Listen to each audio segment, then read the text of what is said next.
Chapter 842.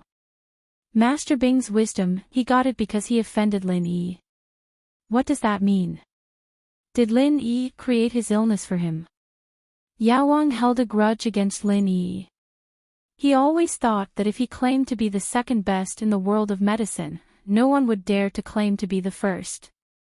Previously, he thought that Lin Yi recovered quickly because of Guan Shuamin's help. Yao Wang also thought that Guan Shuamin was the one who solved the poisoning incident in the school, so he wanted to compete with him.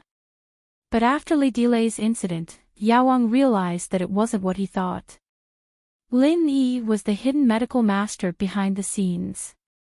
Everything was caused by Lin Yi. I'm not sure about that, but the situation was really weird.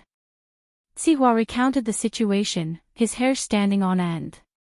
It was said that in a split second, the old lady's illness was transferred to Jining Jun. It's really weird, I don't know if it's true or not, or if it's just a rumor or something else. Sihua said as he recounted the situation to Jining Jun. It said that in a split second, the old lady's illness was transferred to Jining Jun. It sounds really weird, I don't know if it's true or not, a rumor or something. The old lady's illness was transferred to Jining Jun. Yao Wang didn't quite believe Zihua's words. You're saying that the old lady had hemiplegia and her crooked mouth and lame legs were transferred to Jining Jun all of a sudden. Is that so? That's what I heard. Zihua nodded. Logically speaking, that's impossible, Yao Wang sighed. Yao Wang thought for a moment and said, however, it's possible if you have high medical skills. However, you don't have to transfer it. Instead, you have to cure the old lady's illness first and then create the same illness on Jining Jun. One is to cure the illness, and the other is to control it. It seems to be a transfer, but that's just an outsider's understanding. Hiss. Sihua sucked in a cold breath. In such a short period of time, Lin Yi cured one and controlled another. I can do that too. The king pharmacist snorted and said with some conceit, I, the king pharmacist, am not best at healing, but at harming people. This kind of insignificant skill is nothing to me. I see, I thought there was something wrong with this whole thing, but after Yao Wang's explanation, I see. Sihua nodded. Forget it, let's not talk about him anymore. Since that's the case, let's not talk about him. Master Bing, about the demolition of the orphanage. Wait, let's put the orphanage aside first. I've thought of a better way to make money. Zhao Qibing waved his hand. When he heard that Zhen Dazhou invested 1 million to treat Jining Jun's illness, he started to plan this. Treating illnesses is quite profitable now. Look at that miracle Dr. Guan. People are thanking him profusely for treating people's illnesses. Why don't we start treating people as well? They set up their own shops and began to walk among the rich, treating these rich people. But these people used to earn a lot of money from the noble families, and the medical fees weren't enough to satisfy their desires. So, these people started to treat some rich people, but they would never be cured. They would always have a backup plan, and they would keep collecting high medical fees until the rich person's money was drained. Then, they would cure all the illnesses according to their mood, or they would just ignore them and let them die. Chapter 843. The Jin family seeks medical treatment. However, he still had the ability to cure illnesses, so he agreed to Qibing's suggestion. Go spread the news that Yao Wang is starting to make house calls, specializing in solving difficult and complicated illnesses. Qibing said, of course, you have to reveal that Yao Wang is the private doctor of a hidden house. Okay, Master Bing, I understand. Sihua nodded. Qibing's way of earning money was not bad, and there was no danger involved. Now, tell me about the orphanage. Why, is there a problem? Qibing asked. It's like this, after we went there last time, wasn't the old dean a golden class master? I was thinking of asking Yao Wang to come out and scare the old dean into giving us the orphanage's territory. Sihua said. There's no rush. You can handle Yao Wang's house calls first. After all, we'll be able to see the money soon. It'll take some time to demolish the orphanage. Qibing said. Okay, Zihua nodded and went out to spread the news. Jin Dazhou asked Zhou Tiandi to find out about the miracle doctors who served the rich. He felt that normal doctors couldn't cure Zhening Juan's illness anymore. Only miracle doctors could. Heaven rewarded those who worked hard. Jin Dazhou didn't think that House Xiao's private doctor would make house calls so soon. As one of the reputable people in East Ocean City, Jin Dazhou naturally knew some news about the hidden aristocratic family, the Zhao family, who was entrenched in East Ocean City. However, people like him didn't have the chance to interact with the Zhao family. Even so, he knew that the Zhao family was a very powerful existence. When he heard that House Xiao's private doctor made house calls, he quickly sent Zhening Jun over. From his perspective, House Xiao's private doctor must be much better than the doctors outside. And so, Zhening Jun became Yao Wang's first patient. What's going on? Yao Wang glanced at Zhening Jun, whose face was crooked and legs were cramping. He pretended that he didn't know anything and asked faintly. My son, Zhening Jun, I don't know why, but he was possessed and became like this. Jin Dazhou thought that there was no need to talk about the process of his son's illness. He might as well talk about the illness. What's your son's name? Zhening Jun. Ha, he's really handsome. Zhao Qibing couldn't help but chuckle when he saw Zhening Jun's current appearance. How was he handsome at all? Jin Dazhou knew Zhao Qibing. He knew that he was a famous young master in Donghai City. He had heard of his background as a hidden noble house, so when he saw Yao Wang beside him, he didn't suspect anything. He trusted Yao Wang wholeheartedly and sincerely allowed him to treat him. He didn't dare to get angry when he saw Qibing laughing. He smiled bitterly. My son used to be quite spirited, but now he can't even go out and meet people. Everyone laughs like Master Bing when they hear his name. Zhao Qibing couldn't help but laugh, but he regretted it after laughing. He was trying to get money from Dazhou, how could he piss him off? But after hearing Dazhou's words, Zhao Qibing breathed a sigh of relief. This Dazhou was quite smart, he knew when to advance and retreat. He said, Yao Wang, why don't you take a look at him? Yao Wang nodded and glanced at Zhening Jun. He understood the problem after a brief examination. Lin Yi's treatment was simple. He only used pure energy to seal a few of Zhening Jun's acupoints. Even without treatment, he would recover in 8 to 10 years. Of course, Yao Wang couldn't say this out loud. It can be treated, but it's very complicated. Yao Wang pretended to be profound and said to Dazhou. Mr. Medicine King, I beg you, please cure my son's illness. As long as you can cure Juan's illness, just tell me your conditions and I will do my best. Jin Dazhou was overjoyed when he heard that the Medicine King could cure his son. He had seen many doctors and they were all helpless. Zhening Juan's illness isn't an illness, nor is he possessed. Someone did something to him, Yao Wang said indifferently. This isn't a normal sequela of a stroke. Although it looks similar, there's a world of difference between them. Jin Dazhou couldn't help but nod after hearing Yao Wang's words. Someone did something to him. No wonder normal hospitals couldn't do anything. Ah! Someone did something to him. Zhening Jun was shocked. He suddenly remembered that the person named Lin Yi patted him a few times and he fell sick after that. Could it be that he did it at that time? He couldn't help but exclaim, yes. It must be Lin Yi's doing. Dad, I know. Lin Yi.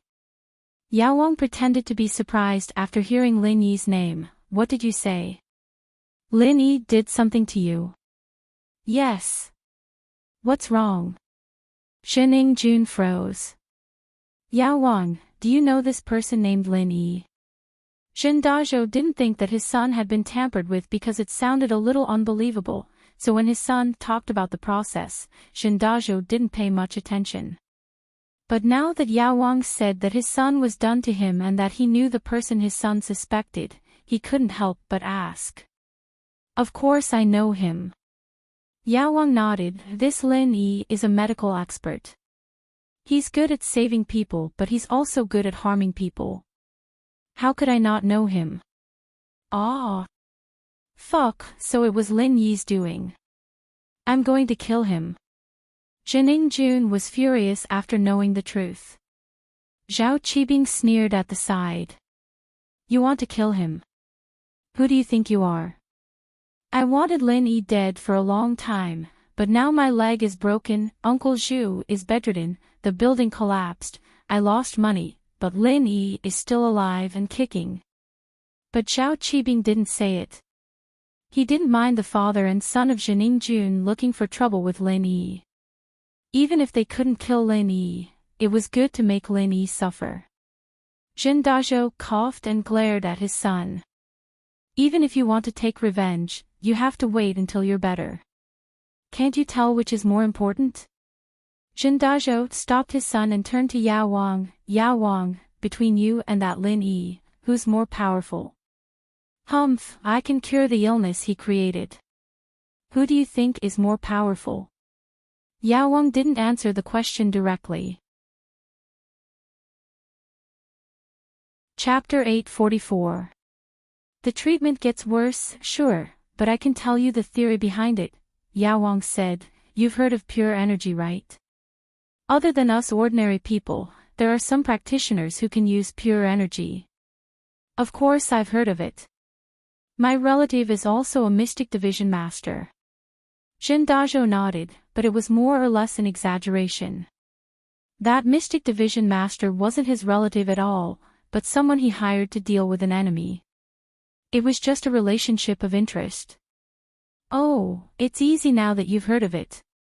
Yao Wang continued. Lin Yi used pure energy to seal Jining Jun's meridians, causing them to be blocked. That's why he's in such a condition. It looks like the sequela of a stroke, but it's actually not. It's more complicated than a stroke. I see. Jin Dazhou listened to Yao Wang's explanation and became even more nervous. Then how do I cure it? I can only use my acupuncture and my true qi to neutralize it one by one. But it consumes a lot of my energy and it's not something that can be cured in a day, so the process is more complicated. Yao Wang sighed. To be honest, it's not easy to treat this patient. Yao Wang, you have to save my son. If you don't do anything, what will happen to Ying Jun in the future? Although his crooked mouth and crippled leg won't affect his life, it'll be a joke if he goes out. Jin Dazhou panicked. We can discuss the consultation fee. Can you please do me a favor? Because I have some history with Lin Yi, and your son is the first patient I've ever seen, so I'll just have to help him. Yao Wang said, but let's make this clear, I'm not a charity and I'll take a certain fee. Let's set the fee at 1 million per visit. Okay. Jin Dazhou nodded quickly. 1 million per visit wasn't a lot. His son's condition was too complicated, even 10 million couldn't cure him.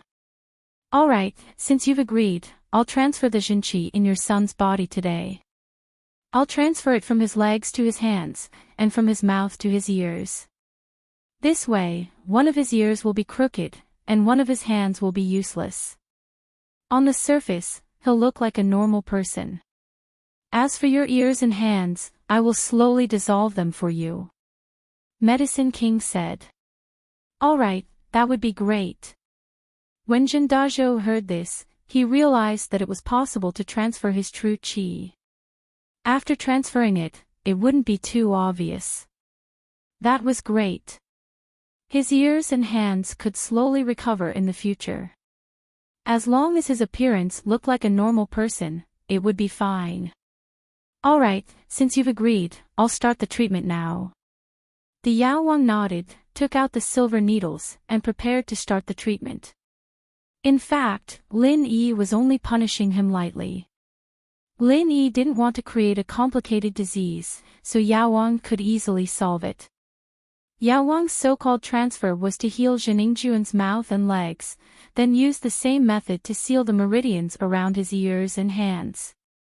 It sounded like a diversion, but in fact, it was to create an opportunity for him to make money next time. Or else, 1 million was a little too little. Yao Wang had already set a goal to squeeze at least 10 million from Zheningjun.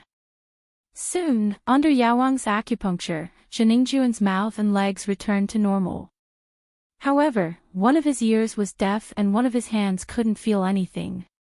However, these problems were hidden and couldn't be seen on the surface. Zheningjun and Zhendazhou were naturally grateful to Yao Wang. After paying the fees, they agreed on the next time and left happily. Looking at the father and son from House Shen leaving, a cold smile appeared on Zhao Qibing's face. "Two idiots, just wait to give me money. Master Bing, I've decided to get 10 million from the father and son from House Shen. What do you think?" Yao Wang told Zhao Qibing his idea. 10 million. So little. Zhao Qibing frowned. "I heard that Zhendazhou is very rich. His assets are over 100 million.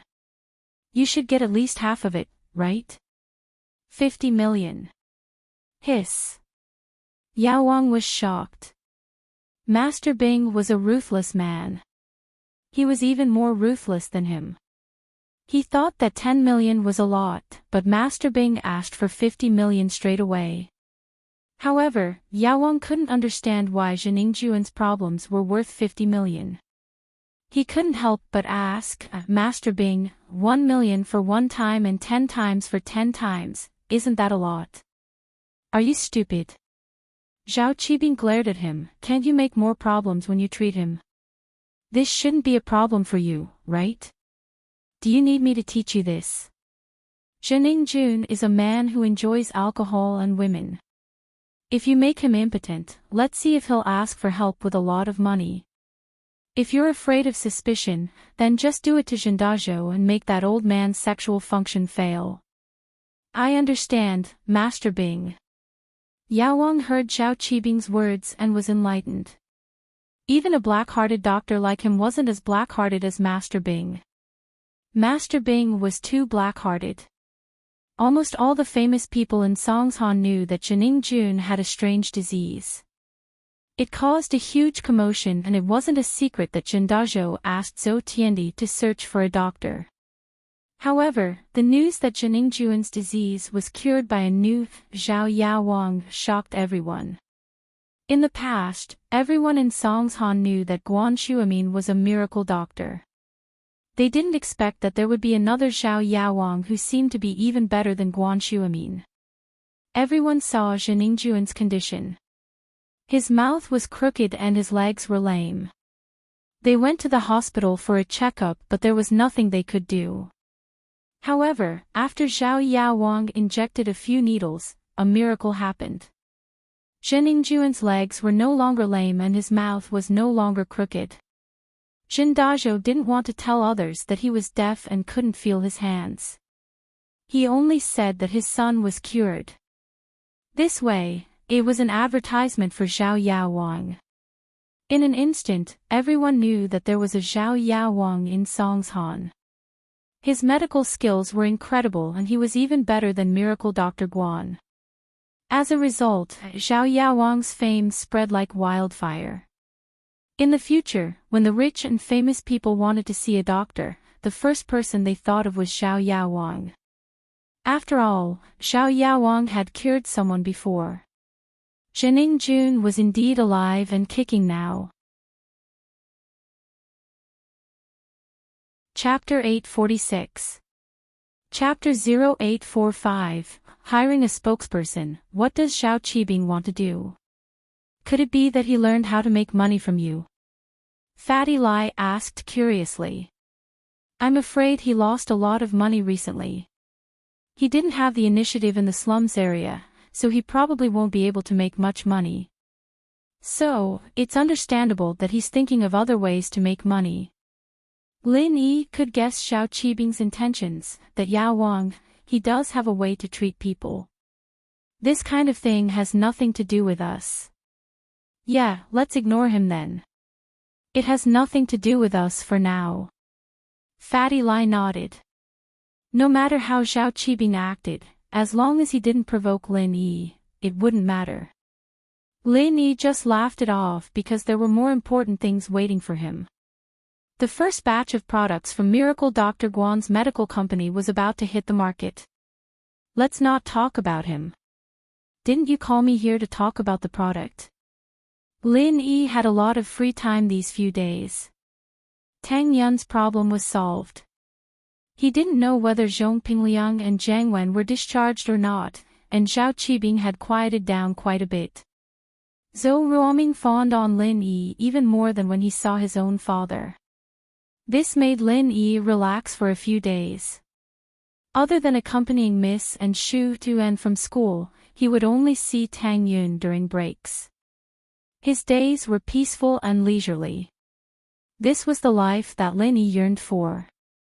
There were no conflicts every day, and he could protect the people he loved, quietly savoring the little things in life. Lin Yi didn't know how long these days would last. If it was possible, Lin Yi hoped that it would last forever. However, although life was peaceful and it made Lin Yi feel comfortable, Lin Yi still kept his guard up. Yu Kuan went back. No matter what, Lin Yi had a feeling that he was leaving a threat behind. It was just that House Yu hadn't made any moves yet. As for Xiao Qibing, Lin Yi didn't believe that he would just let it go like this. Who knew if he would come up with some weird tricks to deal with him? Yes, the first batch of our injury medicine is ready and can be launched at any time. Fatty Lai said, however, when our company opened, we didn't hold any ceremony. Although Miracle Dr. Guan's medical company is quite famous outside, we still need to hold a product launch for the release of a new product. Press conference. Why is it so troublesome? Lin Yi didn't think that launching a product into the market required such a complicated process. Yeah, it's just a way to show the company's strength. It's just like Qibing real estate company's building completion ceremony. Fatty Lai was an expert in business, so it was natural for him to be able to make sense of it. It's just that we ruined his completion ceremony. If that's the case, then it's up to you. Lin Yi felt that he wasn't doing his job as a hands-off boss. He knew nothing about business. If it weren't for Fatty Lai, a follower he'd met halfway, it would have been hard for him and Xuemin to run the company. Alright, then I've decided. Fatty Lai nodded, because our company's publicity is almost done. Now is the best time to go public. Once our product is launched, there will be a lot of media outlets promoting us for free. But, according to the usual practice of many companies, they usually hire celebrities to boost the popularity of their new product launch. Celebrities. You know them. Lin Yi wasn't interested in celebrities and he didn't watch TV. To him, celebrities weren't as cute as the girls at home. I don't know. Fatty Lai smiled bitterly, but money makes the world go round. As long as we're willing to pay, it's easy to hire a spokesperson. Oh, it's up to you then, Lin Yi shrugged and said indifferently. Then, boss, do you have any good candidates in mind? Fatty Lai knew that many companies hired celebrities to be their spokesperson not only to bring popularity to their products, but also because the boss of the company was a fan of the celebrity. So, Fatty Lai wanted to ask Lin Yi which celebrity he liked. Candidate. Lin Yi paused. He didn't know any celebrities, so how could he know? But suddenly, a name popped up in his head. Is there a celebrity called Su Shihan? Lin Yi remembered buying Su Shihan's album for Miss and Xu. He also saw Miss and Xu watching her concert in the villa. She was quite an eye candy, jumping around on the stage. But he didn't know if she would still look good after removing her makeup. Ah, yes. Fatty Lai was shocked when he heard the name. He nodded. Boss, Su Shirhan is a top singer, Fatty Lai calculated in his heart. How much would it cost to hire Su Shirhan to be their spokesperson? Su Shirhan was super popular right now. A lot of middle school students were her fans. Her status must be high. But since it was Lin Yi who suggested it, Fatty Lai didn't say anything. He just had to try his best. Oh, then invite her. Lin Yi didn't think that Su Shirhan was powerful, so he didn't think much of it. He only heard that Miss Shu and Tang Yun were her fans.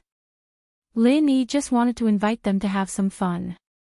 As for Lin Yi himself, he didn't even look at celebrities in detail.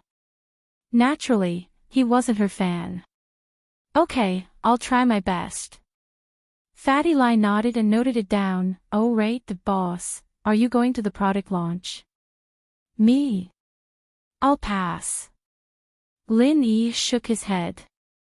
This medical company was just for fun. Lin Yi wanted to use it to earn some pocket money. But as his friendship with Miss Shu deepened, Lin Yi didn't feel like he was living under someone else's roof anymore.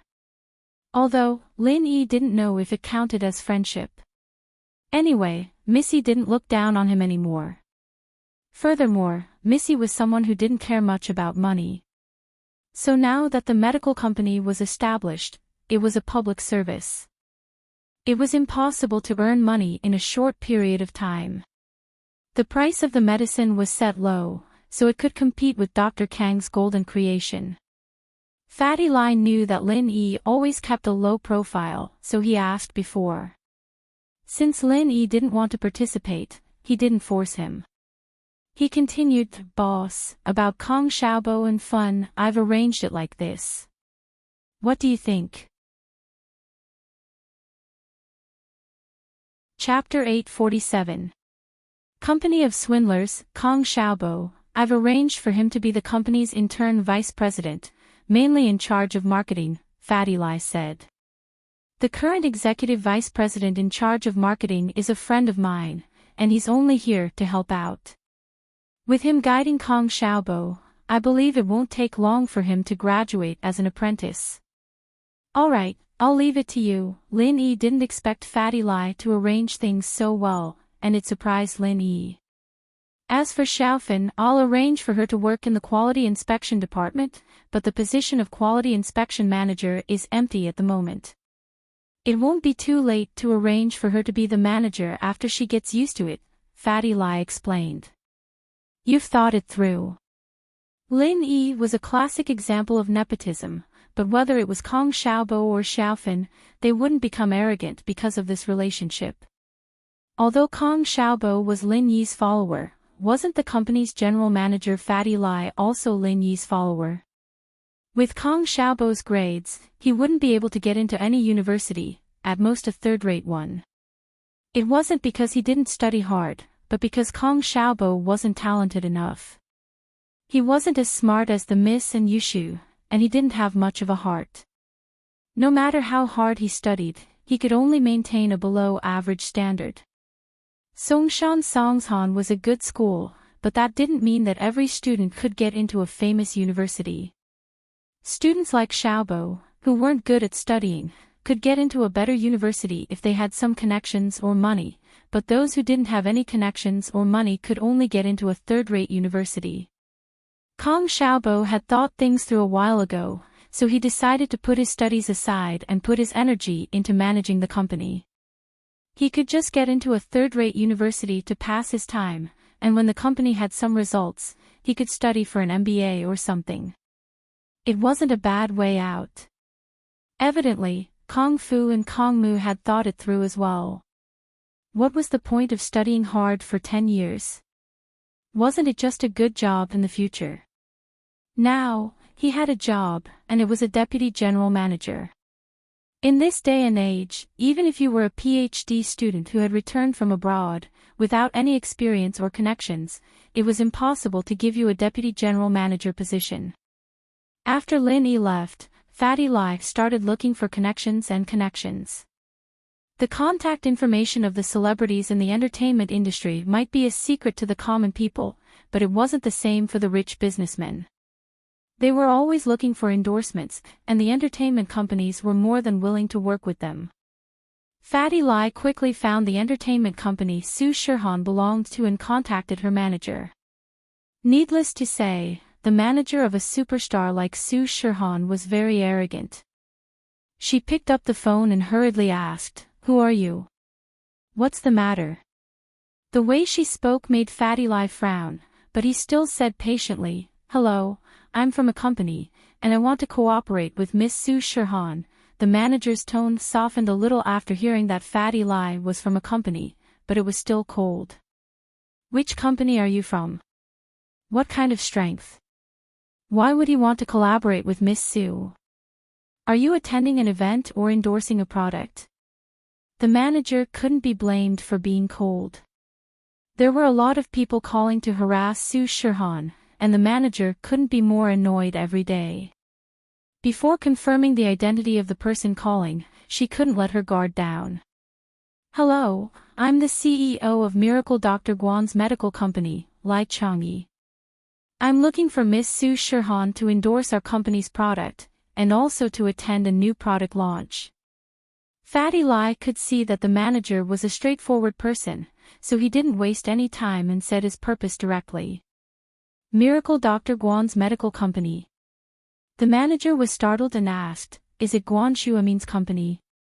"Yes. Miracle Dr. Guan is Guan Shuamin." Fatty Lai nodded. It seemed like the manager knew about his company. "Guan Shuamin's company, isn't it a scammer company?" "What Miracle Dr. Guan, it's a scammer." The manager's tone turned nasty, and before Fatty Lai could say anything, he hung up the phone with a bang.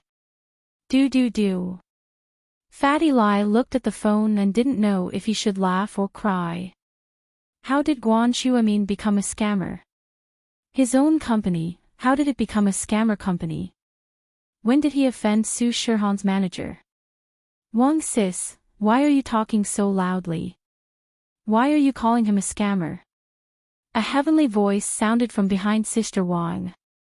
A girl wearing a bathrobe, with fair skin and a slight blush, walked over. She looked like a fairy who had just come out of the bath. Her hair was still wet, and it was casually scattered. Her pretty face didn't have the slightest bit of makeup on, but she still looked very lovely. She was the superstar Su Shirhan, who had countless fans and was the idol of many middle school and university students. But at this moment, she didn't act like a superstar at all. She walked behind the manager like a mischievous girl and bent down to look at her phone, wanting to see who she was calling. "Han, are you feeling better?" Wang Sis's cold expression changed, and a concerned expression appeared on her face as she turned to look at Su Shirhan. I'm fine. Su Shirhan shook her head and smiled sweetly. "Wang sis, don't worry about me." "Right, you haven't told me yet. What happened before? Also, Wang sis, why is your temper so bad these days? You're always so cold when you pick up the phone." "It's not that I'm cold, but there are some entertainment reporters who always pretend to be fans and collaborators, spying on this and that. It's annoying me." Wang sis sighed. "Looks like I'll have to change the phone number after a while. Too many people know this number." "But, what if it's really a call to collaborate?" Su Shirhan nodded and asked. "I can tell with just a few words whether it's a collaboration or not. Some people have too much money and purposely call to have fun. Our Han isn't that kind of person. If you want to chase after a celebrity, go find someone else." Wang sis had been a manager for a few years, and she had a pair of sharp eyes. The companies that could really afford to collaborate with Su Shirhan were all big and famous companies, not some unknown small company. Chapter 848. The celebrity's strange illness. When she grew up and entered the entertainment industry, it was Wang sis who acted as her manager, shielding her from the wind and rain. Although Wang sis wasn't her real sister, in Su Shirhan's eyes, she was more or less like a real sister. Now that she was earning money, Su Shirhan would always split the income into two, one under Wang Sis's name. Although Wang Sis didn't want it, Su Shirhan still insisted. No, it's a scammer company. Wang Sis shook her head. It's that Guan Xuemin, Miracle Dr. Guan's medical company. It's been hyped up on TV and newspapers recently, but it's actually a scammer. How? Su Shirhan heard Wang Sis's words and couldn't help but smile helplessly. Wang Sis, Elder Guan is an expert in the medical world, how can he be a scammer? If he's not a scammer, then why can't he cure your illness? After acupuncture for so long, there's no improvement at all. He even said that he could cure it. Wang Sis said with disdain. You can't say that, so many hospitals couldn't cure it either, right? It's just that my illness is a bit strange. Su Shirhan didn't think that Guan Xuemin was a scammer, since her situation was too complicated. Forget it, we have to have a conscience when we're endorsers. If he can't even cure your illness, how can he call himself a miracle doctor? We can't just let you lie with your eyes wide open, right? Wang Sis said indifferently. Su Shirhan heard Wang Sis's words and couldn't help but smile and shake her head. It's not like there aren't such celebrities. Fake endorsements, there's a lot of them nowadays. I think I should call Master Guan and apologize to him. He was very attentive when he treated me. Do what you want, this kind of scammer, why bother with him? Wang Sis was a person who had a clear distinction between love and hate. She had a very strong personality, unlike Su Shirhan, who was pure and didn't have complicated thoughts. However, for someone like Su Shirhan, if it wasn't for Wang Sis, her manager, she would definitely be at a disadvantage. Su Shirhan smiled and picked up the phone. She found the number and called Xuemin, but his phone was turned off. She could only put this matter aside for now. Fatty Lai didn't manage to invite Su Shirhan, so he quickly called Lin Yi, but Lin Yi didn't think much of it. He heard that Su Shirhan's manager was a cocky one, so he gave up on the idea of finding a spokesperson. Jiang Wen didn't have a good time these days. The pressure from his family and the Fire Wolf gang made it hard for him to breathe. Fortunately, before the kidney trafficking organization was destroyed, Jiang Wen had earned a lot of money for his family and the Fire Wolf gang. Jiang Wen's brother, Jianda, was in charge of organ trafficking in Songshan. Although he didn't get into any trouble, he had to spend money to buy kidneys. The turnover was small, and the cost was high. So, his annual profit wasn't even as much as Jiang Wen's monthly profit. This was also the reason why the Fire Wolf gang and Housen didn't take Jiang Wen back. Jiang Wen was quite arrogant and unscrupulous, but one had to admit that he was an expert at making money. He'd made tens of millions of profit in 1 month, and even the leader of the Firewolves North had to look at him in a different light. At this moment, Jiang Wen was lying on the sofa, receiving a call from his father. Jiang Wen, you're still too young. You're too reckless this time. Jiang Wen's father, and Mingyue, said seriously. Look at your cousin, he's been in Songshan for a year, and although his results aren't as good as yours, he's stable. Isn't he being used by the Fire Wolf gang now? Dad, I'm just trying to show Grandpa and the Fire Wolf gang what I want, right? Our family, ever since I left the country, the business in the north has been handed over to my uncle. Our family's position in Housen and the Fire Wolf gang has been plummeting. Jiang Wen said bitterly. Idiot. I may have given up on the business in the north, and I'm now the liaison between the house and the Fire Wolf gang. It may seem like I'm not as glorious as your uncle, but in reality, every transaction with the Fire Wolf gang comes from your father. And Mingyue said. Otherwise, why do you think the Fire Wolf gang would put you in charge of the business in Songshan when you just came back? As for your brother, is he really valued by the Fire Wolf gang? He's only going to the border to deal with the drug dealers. It looks like he's making a lot of money, but do you know how dangerous it is? Which one of those foreign drug dealers isn't a murderer who kills without blinking an eye? I understand, Dad, I was too reckless. Jiang Wen thought about his father's words and felt that it was true. But the organ smuggling business won't last long. And Jiande had already attracted the police's attention when he started it. It's fine if it stopped now. You've made quite a lot of money for the Fire Wolf gang, so we'll let this go. And Mingyue said. Fortunately, the head of the Fire Wolf gang's northern branch is a cruel man. He likes your unscrupulous way of making money, and with me coming back from the middle, he finally agreed to give you a new job. What? A new job? That's great. Jiang Wen was overjoyed when he heard his father's words. He was still thinking about what he should do in the future. How was he going to pursue Meng Yao without a kidney and a career? Now, a new career had arrived so quickly. Yeah, the most profitable business is prostitution, drugs, and organ smuggling. As for the sex industry, there are local gangsters everywhere. We shouldn't interfere. And Mingyue said. As for drug trafficking, your cousin is already in it.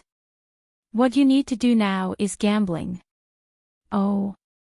You want me to build a casino? Jiang Wen could roughly guess his father's intention. Yes, but not a normal casino. It's an underground boxing ring. And Mingyue said. Normal casinos are also controlled by local gangsters. It's not good for us to interfere. That's why we're doing the boxing business. Not only can we sell the tickets, but we can also bet on the outcome of the fights. It's a very profitable business. No problem, leave it to me. I'll do it well this time. Jiang Wen nodded. But I don't have anyone else I can use. The tattooed guy already took the blame for me. Chapter 849. Jiang Wen's kidney transplant. Don't worry, father, I know what I'm doing. But can you send me another person who can run errands? Otherwise, these two won't be able to help me take care of things. Jiang Wen wasn't an idiot. One was a fighter, and the other was a doctor. They were both important figures in the Fire Wolves, and so he couldn't just use them as scapegoats. The kidney trafficking company had taught him a lesson. He had to have a backup plan. He was lucky enough to escape this time, but he had to be more careful next time. He had to prepare a scapegoat for his crimes. Otherwise, the next person to go to jail would be him. Of course, you don't have to worry about that. And Mingyue smiled. I've found a suitable candidate. He's a wanted criminal, and he only has a junior high schooler at home. He can help you. How could Mingyue not know what his son was thinking? Plus, he didn't want anything to happen to Jiang Wen, so he had to arrange everything in advance. Oh, so this person doesn't have anything to worry about? Jiang Wen asked quickly. Nope, he only has a junior high schooler at home. After he committed the crime, he lied to his brother, saying that he went overseas to work. And Mingyue said. I've already sent some money to his brother a few days ago, saying that his brother won't be back for a while. That's good. Jiang Wen nodded. Leave this arena to me. I'll make it great for you. Jiang Wen hung up the phone. He was very excited. The second spring of his career was about to come. He thought that he would be neglected by the Fire Wolves for a while, but it seemed like his father's relationship with the Fire Wolves wasn't just a shallow one. But when he thought about the fact that the Fire Wolves sent a mystic early phase peak wasn't going to be his bodyguard or fighter, Jiang Wen felt a little depressed. How great would it be if this person was his subordinate, then he could be arrogant and tyrannical in Songshan City again. In fact, Jiang Wen didn't have a decent follower. Otherwise, he wouldn't even care about Zhao Qibing. What was an illegitimate son of a hidden house? Even the direct descendants of the hidden families had to be respectful in front of the Fire Wolf Gang's division leader.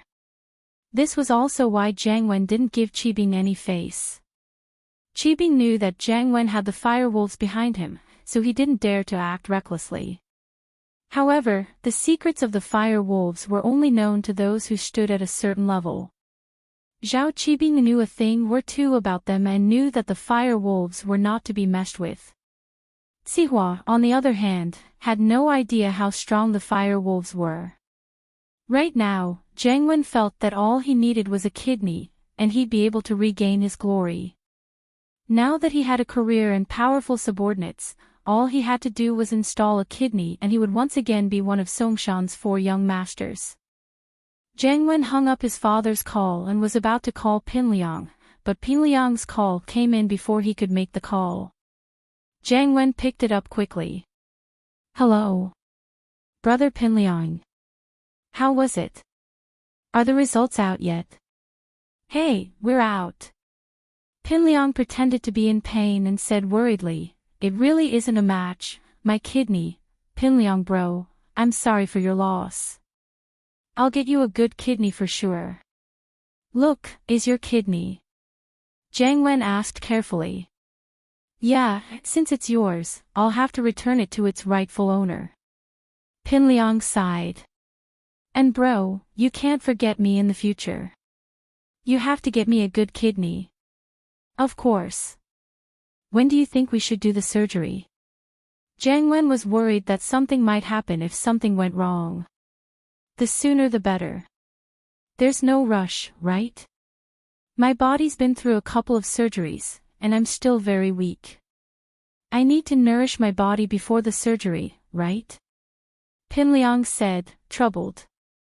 "Plus, the surgery fee is quite expensive. I'll have to discuss it with my dad first. The surgery fee is not a problem." "Of course, I'll pay for it." "How can I let you pay for it, bro?" Jiang Wen said quickly. "As for your body, we can nourish your body after the kidney transplant, right? How about this, I'll give you some nutrition fees, and you can buy some supplements or something." "I see." Pinliang was overjoyed. "Jiang Wen, you idiot. I'm giving you a dog kidney and you're giving me money. What an idiot." But he didn't show it on his face. "Since an bro says so, I can't really say no. I guess that's the only way. But how much can you give me for the nutrition fees?" "How about 500,000? Jiang Wen gritted his teeth. That was half of his private stash. The rest of it was given to the fire wolves and Housen. He was feeling a little heartache. But he had a career now, and he had a kidney. What was this little bit of money? It was a double blessing for him. "Okay, right? Then when do we get the kidney transplant?" Jiang Wen asked anxiously. And bro, since you're in such a hurry, I won't delay it any longer. How about tomorrow?" Pinliang said. "The private clinic that's doing the checkup here can do the surgery. I've already contacted Xiaofu." Okay. Tomorrow then." "Pinliang bro, thank you. I'll treat you to a feast then." Jiang Wen was overjoyed by Pinliang's words and quickly thanked him. After Pinliang hung up, Xiaofu asked, "Liang bro, how was it? Did Jiang Wen agree?" "He did. We'll get the kidney transplant tomorrow, and then give me 500,000 as compensation." Pinliang said. "Is everything ready on your side?" "Everything's ready. We can do the surgery any time."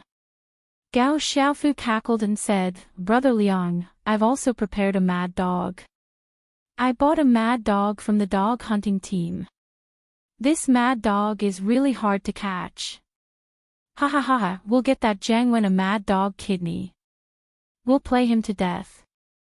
Who told him to screw me over? Take my kidney away." Pinliang started laughing as well. "Jiang Wen, just you wait. The best part is yet to come.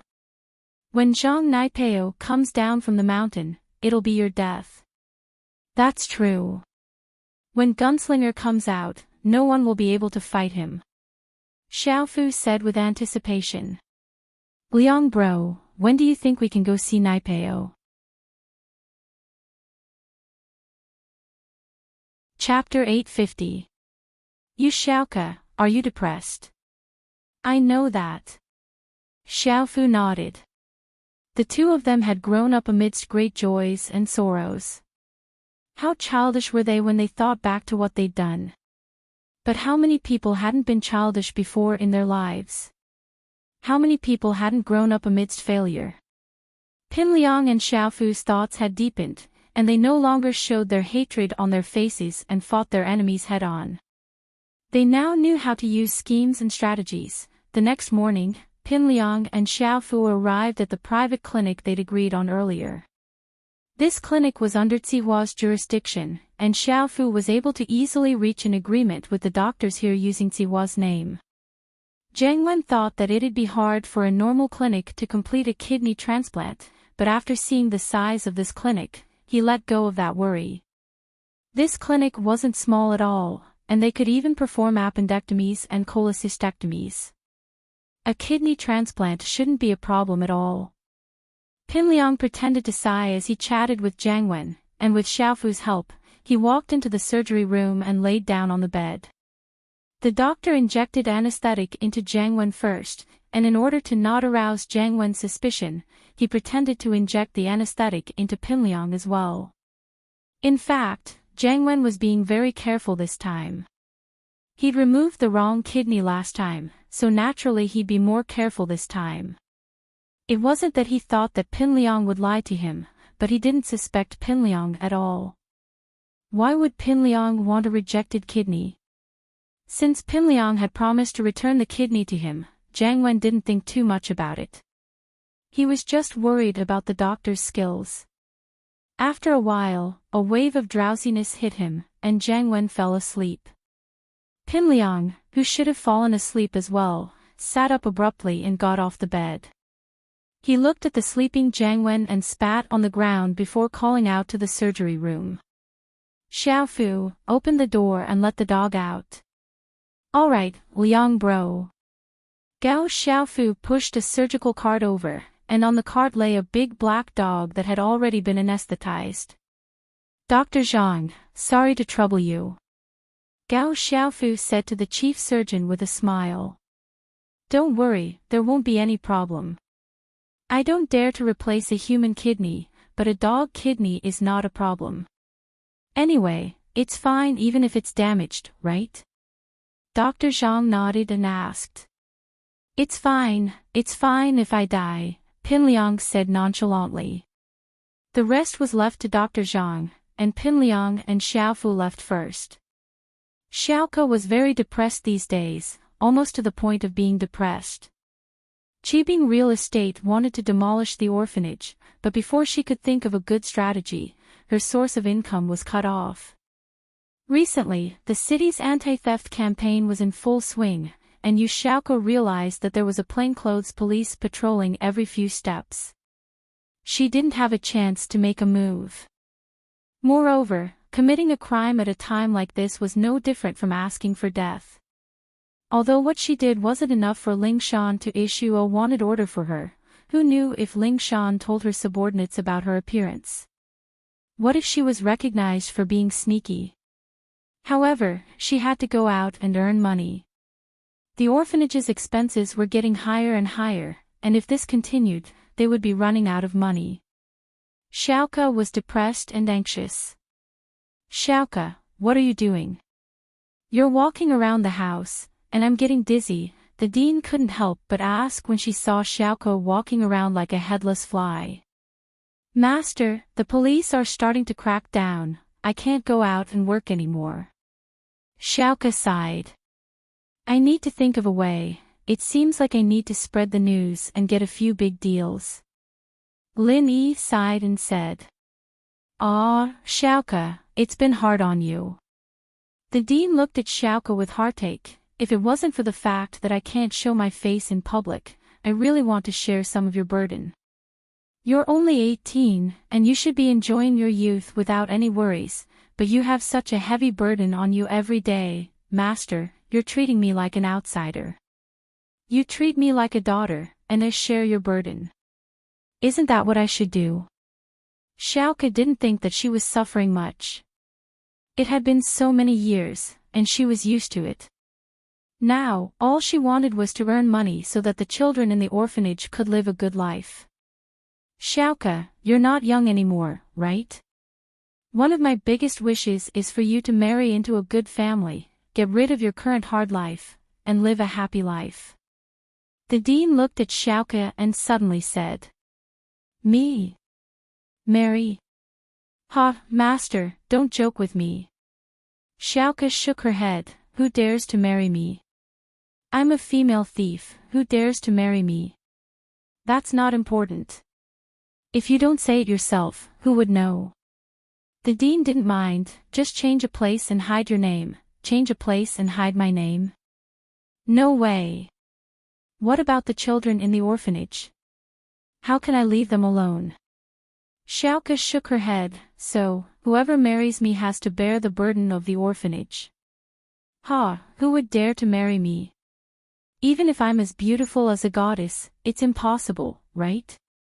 Plus, I'm not even a sky immortal yet. The dean sighed and didn't say anything else on the topic. He knew what Xiaoke was thinking. How could she think about marriage before the orphanage's problems were solved? And if it was as Xiaoke said, marrying her would have to bear the burden of the orphanage, then no one would dare to marry Xiaoke.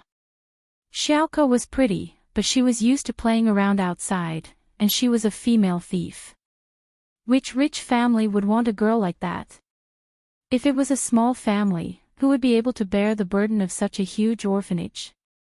But then again, even if those rich families were willing to marry Xiaoke, why would they help her bear the burden of the orphanage? They were rich, but they couldn't afford to spend money like that, could they?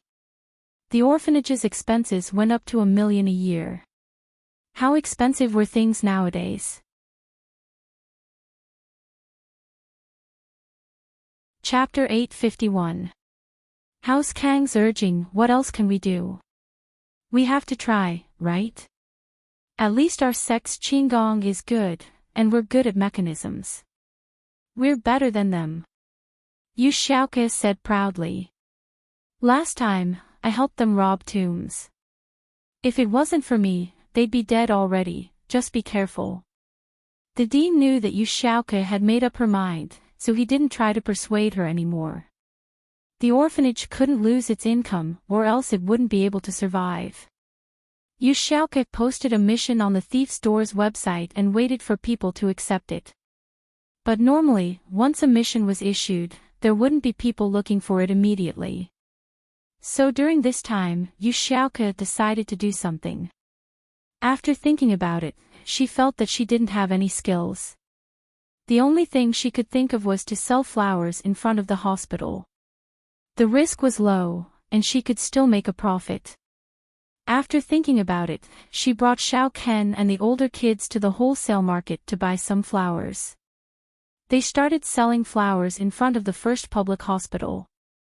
In fact, there was a local boss who controlled the sales of flowers, but he knew Yu Xiaoke. He knew that she was a cat burglar, and that she wasn't someone to be messed with. He also heard about the crackdown in the city, so he knew that Yu Xiaoke selling flowers was just a temporary measure. It wouldn't last long, so he turned a blind eye to it. Kong Mingming laid on the sick bed. Luckily, his legs were only fractured, and not comminuted. It was a relatively light fracture. But as the saying goes, it takes 100 days to recover from an injury. Even if Kong Mingming had some good medicine, he wouldn't be able to walk in a short amount of time. Fortunately, the wheelchairs were more intelligent. They could move forward and backward, and they could even turn corners. Wang Shubing and Zhu Xiaozhang followed them, so it didn't take too long. Today was the day that Kong Mingming was discharged. Other than the terminally ill, it was a good thing for normal people to be discharged, but Kong Mingming wasn't in a good mood. Guan Xan hadn't visited Kong Mingming ever since she'd laid in bed for so many days. Kong Mingming's main reason for staying in the hospital was to get close to Guan Xan, but now that he hadn't gotten close to her, he'd suffered for a few days in vain. Shu Bin, do you have any other good ideas? Kong Mingming was panicking. His family had been calling him all the time, urging him to get Guan Xan as soon as possible. But his leg was broken, where would he get the chance to get Guan Xan? Master Ming, I don't think we should use the excuse of being sick to get close to Guan Xan. Wang Shabing said after some thought. Nonsense. You think I don't know? Even Guan Xan is starting to get suspicious. If I get sick again, even if she doesn't think I did it on purpose, she'll still think that I'm an unlucky bastard who gets sick all the time. Who would want to be friends with me? Kong Mingming snorted. Plus, which patient she's in charge of has such a bad injury? She won't be able to control it well if it's light or heavy. Yeah, but I really can't think of any good ideas. Wang Shabing said carefully. The guides on picking up girls on the internet are all bullsh*t, they're just to trick people. There's no practical use at all. What are they saying on the internet? Kong Mingming asked. They're all about drugging her, getting on the car first and then paying for the ticket. Wang Shabing said. What the fuck, you're on porn, right? What kind of nonsense is this? Kong Mingming heard Wang Shabing's words and knew that it was impossible. If he drugged Guan Xan, it'd be good enough if she didn't hate him to death. How could she tell him the formula? To hell with it. Yes. Yes. Wang Shabing wiped the sweat off his forehead. Didn't you tell me to go see her? But he didn't dare to refute. As they were talking, Kong Mingming's phone rang. Kong Ming picked it up and saw that it was his brother Kong Xiaolong. He quickly picked it up. Brother. Xiao Ming, I heard that you're leaving the hospital today. How's it going? Xiaolong had something to discuss with Kong Mingming, but Kong Ming had just been discharged from the hospital. As his brother, he had to visit him. I'm alright, but I still have to sit in a wheelchair. Brother, what's up? Kong Mingming asked. Isn't it that thing? Xiaolong sighed. The Xiao family came looking for Grandpa to force the marriage. They even brought a mystic class master.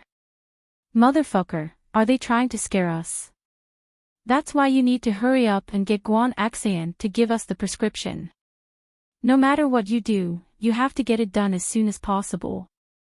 Otherwise, I'll have no choice but to marry Wang Xinyan. Kong Mingming thought that marrying Wang Xinyan would be a beautiful thing. If he was the one to marry her, he'd be more than happy to do so. But he also knew that if House Kong really had the formula for the pill of life extension and toxin cleansing, they'd have a qualitative leap. With this formula, they'd become one of the most powerful houses in the world.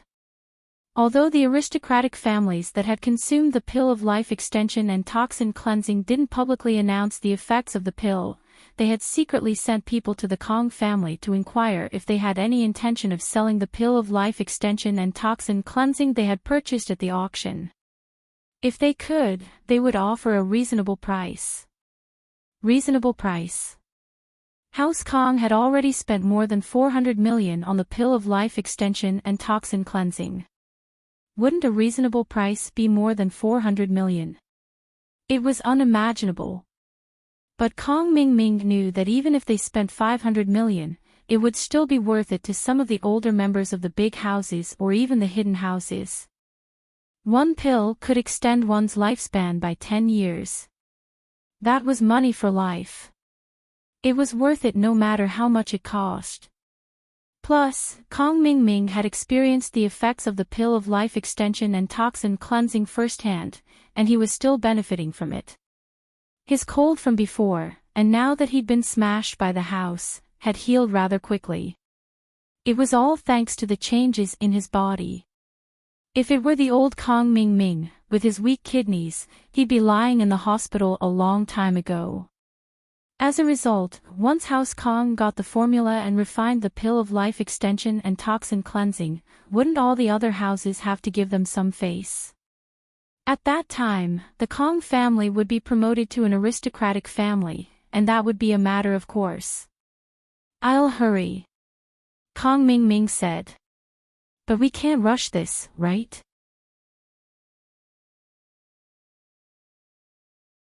Chapter 852. Oh.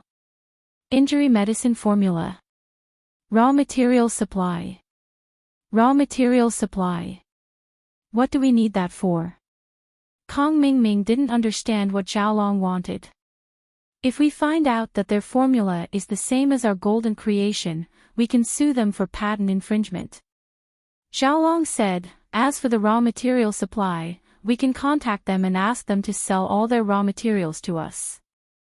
That way, Miracle Dr. Guan's medicine company won't have any raw materials to sell. If they can't make the product, then the formula will be useless. Is that so? I understand, I'll try my best to find out, Kong Ming nodded. It's best to find out first. If the formula for the pill of life extension and toxin cleansing isn't easy, we can put it aside for now, Xiaolong said. Xiaolong said, after all, House Kang's biggest competitor is Miracle Dr. Guan's company. Okay. Kong Xiaoming replied. In his mind, he was thinking about how to get Miracle Dr. Guan's formula and the source of the raw materials. Did Guan Axian know about this? But even if she didn't, he could find out. It seemed like he had to get Guan Axian first. After hanging up, Kong Ming was panicking. Miracle Dr. Guan's medicine company was going to release their new product next month. It would be too much of a rush to get the formula before then. Wang Shubing, things have changed.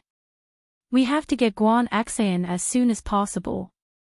Kong Xiaoming didn't hide his intentions from his confidant. My big brother is already rushing me. Miracle Dr. Guan's medical company will be releasing their product into the market next month. We need to get the formula of the injury medicine and the raw material purchasing channel before that happens. Kong Xiaoming didn't hide his intentions from his confidant. Wang Shubing and Zhu Xiaozhang had helped him do some evil things before, such as murdering Xiaofan, so these things weren't a big deal in their eyes.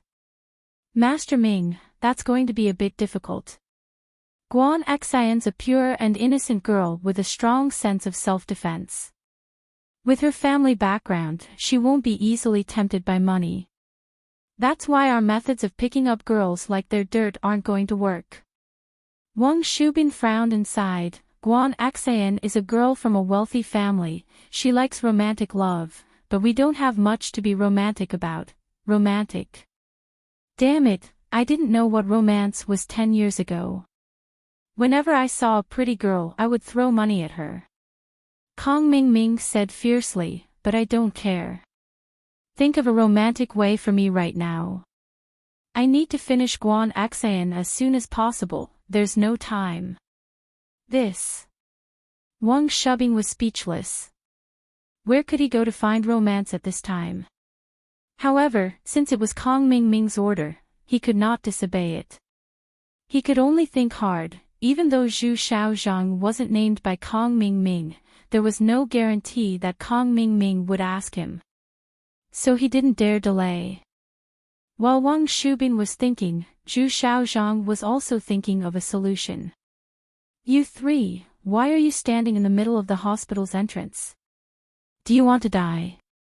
The three of them were thinking hard when they suddenly heard a loud shout. Kong Ming looked up and saw a hearse entering the hospital. The three of them were standing in the middle of the entrance, blocking the hearse's way. The driver of the hearse was holding a wreath to pick up the deceased, but when he reached the entrance, he was blocked by Kong Ming's group. He honked for a long time, but the three of them didn't hear him. The driver had no choice but to open the window and yell at them. However, Zhu Xiaozhang was an arrogant person.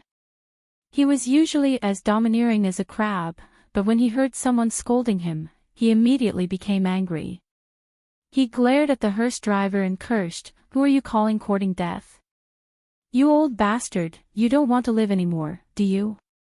Do you know who I am? Why are you in such a hurry?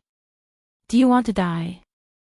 The hearse driver was just angry at the moment, so he spoke without thinking. As long as Zhu Xiaozhang moved out of the way, he would let it go.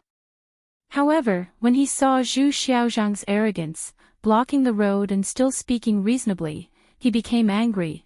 "I am in a hurry to pick up the deceased. What's wrong? If you don't move out of the way, I will run you over and give you a wreath. I will take you to the crematorium on the way." Ha! Zhu Xiaozhang wanted to continue yelling, but when he heard the driver say he would give him a wreath, he suddenly had an idea. Wreath. Flowers. Yes, if there was anything romantic, it would be giving flowers. He had seen some soap operas before. In those soap operas, the male protagonist would use flowers to woo the female protagonist. They would create a sea of flowers, and then the male protagonist would stand in the middle of the sea of flowers with a broken guitar, confessing his love. Although Guan Axayan wasn't a gold digger, she definitely couldn't stand such a romantic sea of flowers. Every girl wanted to have a romantic courtship like this, so Guan Axayan was no exception. Zhu Xiaozhang was so happy that he danced with joy. His gaze towards the hearse driver was a lot gentler than before. This person was a great help to him. So Zhu Xiaozhang smiled at the hearse driver. "Thank you." The hearse driver was dumbfounded. What kind of person was this? He was giving him a wreath and he was thanking him. Was there something wrong with him? Was he crazy? Thinking of this possibility and seeing Zhu Xiaozhang's gratified smile, the driver shuddered.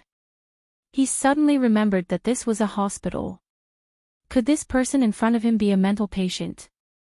Thinking of this possibility, the driver was shocked. It wasn't against the law for this psychopath to kill someone. He couldn't provoke him. He quickly reversed the car and prepared to leave from the back door of the hospital. He didn't want to provoke this psychopath and invite an unexpected disaster. Zhu Xiaozhang didn't have the mood to care about what the driver was thinking. He quickly turned to Kong Ming. "Master Ming, I have a good idea." "What is it? Hurry up and tell me."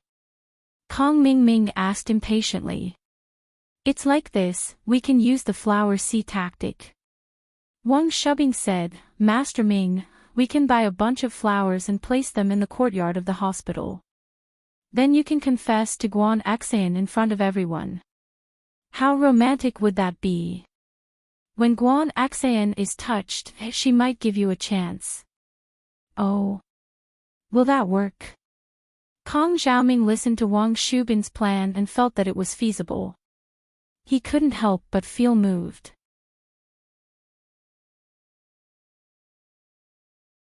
Chapter 853. Chapter 852, Rich Yu Xiaoke, you're right. Kong Ming nodded. "Now that you mention it, I think so too. In those dramas, a lot of them use a sea of flowers to woo someone." However, Kong Ming and Wang Shubing had neglected one important point, and that was the relationship between the male and female lead in dramas. It was completely different from his relationship with Guan Axayan. The male lead used a sea of flowers to woo someone, but it was built on the premise that the female lead already had feelings for him. It was just that the two of them had misunderstandings or conflicts, or maybe it was just a layer of paper window that wasn't broken. That was why the sea of flowers had such a powerful effect. But the problem now was that Guan Axayan didn't like Kong Ming at all, and she didn't have any feelings for Kong Ming. How could she fall in love with Kong Ming just because of the sea of flowers? If it was Lin Yi doing this, Guan Axayan might have gladly accepted. Then should we go back and contact the florist? Wang Shubing saw that Kong Ming had agreed, so he asked. "Go back for what? Can't we just buy the flowers here? It's better to do this as soon as possible." Kong Ming Ming was in a hurry, and he didn't want to wait any longer. Okay, then we'll buy it now. Wang Shubing nodded and pushed Kong Ming Ming out of the hospital. He saw Yu Xiaoke selling flowers with the children from the orphanage. Isn't there someone selling flowers here? Kong Ming Ming's eyes lit up when he saw Yu Xiaoke. What a pretty girl. But she looked familiar, as if he had seen her somewhere before. However, he had to pursue Guan Axayan, and he couldn't afford to cause any trouble. Otherwise, he would have gone after the little girl selling flowers. Wang Shubing and Zhu Xiaozhang also felt that Yu Xiaoke looked familiar, but they didn't know where they had seen her before. However, he didn't pay much attention to it. He thought that she sold flowers at the entrance of the hospital every day, and he saw her every day when he went in and out. However, it was no wonder that Yu Xiaoke was wearing a nurse's white coat. It was a completely different image from the one she was selling flowers right now.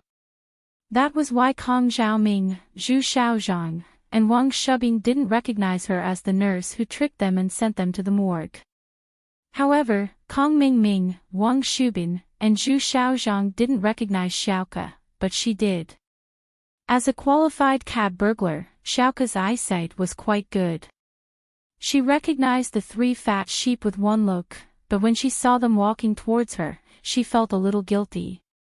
Could it be that the 3 of them recognized him? Xiaoke was a little worried, but thinking that she was just messing with them, they wouldn't know that she was the one who stole their wallets. She calmed down and pretended not to know them. Hey, how much are your flowers? We want to buy more. Do you have any left? Zhu Xiaozhang's tone was arrogant, but the more he acted like this, the more people would treat him as a fat sheep. Yes, I have as many as you want. But what flowers do you want to buy? Xiaoke's eyes brightened. She knew that the 3 idiots were going to give her money.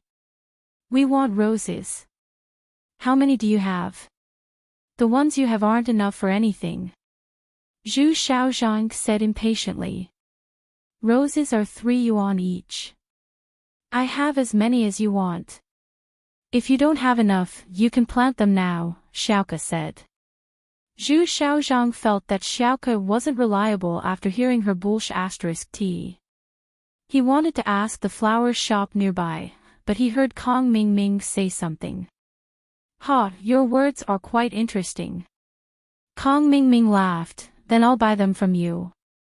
I want to buy 10,000 roses and put them in the hospital yard. It'll be a sea of flowers for an hour. Is that okay? Sure, but you have to give me a deposit first. Xiaoke was overjoyed.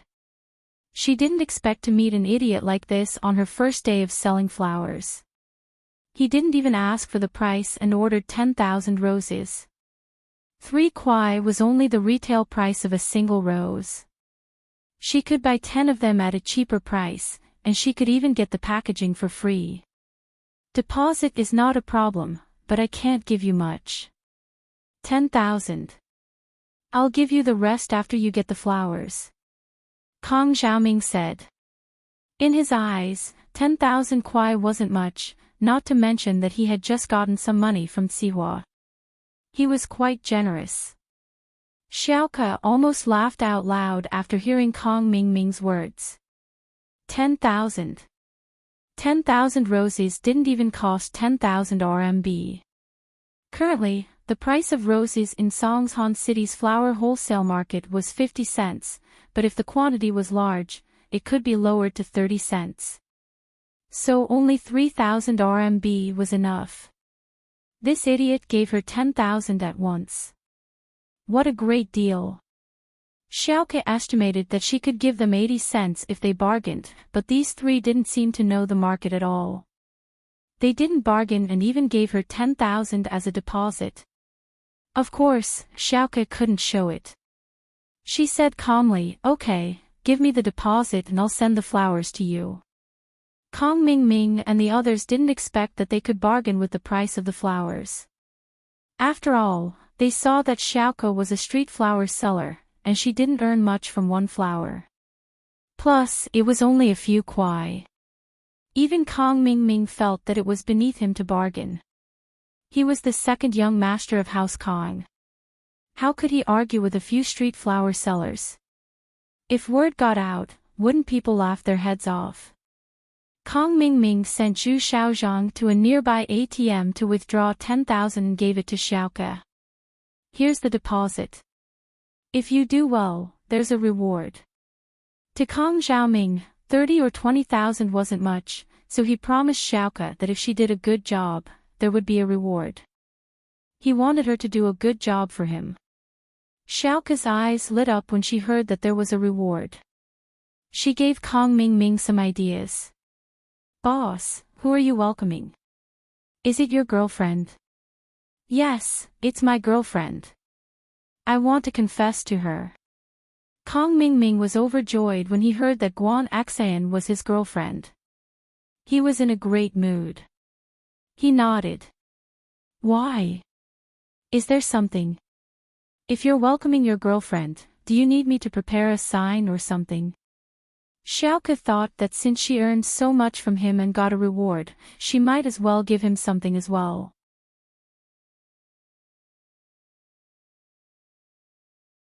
Chapter 854. The big battle. Xiaoke was speechless as she wanted to give him a sign for free, but this guy wanted to give her money too. There was no reason for Xiaoke to reject it. So he nodded and said, Boss, you are really straightforward. Your girlfriend must be very happy to have a boyfriend like you. Wahahaha, you know me too well. Of course, of course. Kong Ming Ming thought that with Xiaoke's lucky words, he would definitely be able to win today. He said to Xiaoke, didn't we agree on 30,000? If you do well today, I'll give you 50,000. But other than the sign, you have to buy me some other things. Alright, boss, just say it. Xiaoke thought that she'd met an idiot today. She'd be letting herself down if she didn't rip him off. Go get me some fireworks, a broken guitar, and a megaphone. I want to confess my love. Kong Ming Ming thought that in movies, other than a sea of flowers, there were fireworks as well, and so he took the chance to bring it up. Kong Ming Ming was too lazy to buy them himself, and he didn't know where to buy fireworks. He wasn't familiar with Songshan either, so he might as well let Xiaoke do it for him. Xiaoke happily went to buy the things. As a female cat burglar, she'd been to many places in Songshan, and so she knew what was sold and what was available. She sent Ken to the flower market to buy flowers, and another to buy fireworks, and another to the second-hand market to buy a broken guitar and megaphone. Xiaoke herself went to prepare the sign for Kong Ming Ming. Because there were many people, the division of labor was clear, and so after Xiaoke got the sign from the photocopier, the others also brought the things back, arranging them according to Kong Ming Ming's requirements. Kong Ming Ming didn't expect Xiaoke to finish it so quickly. He couldn't contain his joy and gave the remaining 40,000 to Xiaoke without hesitation. Ken and the kids didn't think that Xiaoke would be this good. She just casually negotiated a 50,000 kwai deal. The flowers, the sign, the second-hand guitar, and the amplifier only cost 4,000 kwai in total. They couldn't believe that they had earned 45,000 kwai in just a blink of an eye. Xiaoke took the money and left. She had earned enough here, and if she earned more, people would be jealous of her. Xiaoke knew the rules here, and knew that there were flower shops in this area. In fact, these shops would send people to sell flowers in front of the hospital, and Xiaoke had stolen such a big business from them. How could the flower shop be willing to accept that? If she were to continue doing this tomorrow, these people would definitely cause trouble for Xiaoke. She knew when to retreat and took the money and left. But even so, there were still people who were jealous. The owner of the flower shop nearby looked at Xiaoke with a greedy and hateful gaze. He wasn't happy at all. If it wasn't for Mad Bull Bro telling him that Xiaoke wasn't someone to be messed with, he would have gone up and asked for a share. Seeing Xiaoke leave, the flower shop owner walked over and found Kong Mingming. Boss, I'm from Tiandao Flower Shop. Do you need any more flowers? I have them here, and they're very complete. We're done, what else do you want? Kong Mingming was excitedly preparing to confess to Guan Axan, and this flower shop owner came over to talk to him. It pissed him off. Go away, don't get in the way. The flower shop owner could only back off. Then you can come to me next time, I can give you a discount. Alright, I got it. Kong Mingming waved his hand and said impatiently, get the fuck out. Guan Axan was only a nurse in the Songshan First Hospital, but there were many people who knew her. The prettiest girl in the Songshan First Hospital was definitely Guan Axan, so whether they'd talked to her or not, they'd all heard of her name. Now that Kong Mingming had put up the sign, Guan Axan, I love you, many people saw it and stopped to look, trying to guess who Kong Mingming was. Could this guy in the wheelchair be Guan Axan's boyfriend? Guan Axan, on the other hand, got the news very quickly. Those who knew Guan Axan told her about the situation at the hospital entrance. Axan, I have big news for you. There's a sea of roses outside our hospital, and they're preparing to confess. That's quite romantic. He's really rich. Li Xiaomei said enviously. Oh. Guan Axan only smiled faintly. What does that have to do with me? How does it have nothing to do with you? That person even put up a sign, Guan Axan, I love you, it's obviously for you. It's already spread in our hospital. Li Xiaomei said, I just went to the ward and the doctor there told me. Ha! Me? Guan Axan's eyes widened at Li Xiaomei's words. She looked at her in disbelief. Really? Are you talking about me? Yes. Li Xiaomei nodded. It's really you. Who? Who would do that? Was it Lin Yi? Guan Axan subconsciously thought of Lin Yi, but when she thought of Lin Yi, she shook her head and blamed herself. It couldn't be Lin Yi. Why would he confess to her? He was really indulging in fantasies. Guan Axan lost interest once she remembered that the person wasn't Lin Yi. There wasn't any excitement on her face. Who's so bored? Ah. Axan, aren't you moved at all after hearing this explosive news? You don't even want to go out and see who did it? Li Xiaomei asked curiously. No. Guan Axan shook her head. What's there to see? It's probably Kong Mingming, that boring person. Ah, now that you mention it, it's possible. Li Xiaomei lost interest when she heard the name.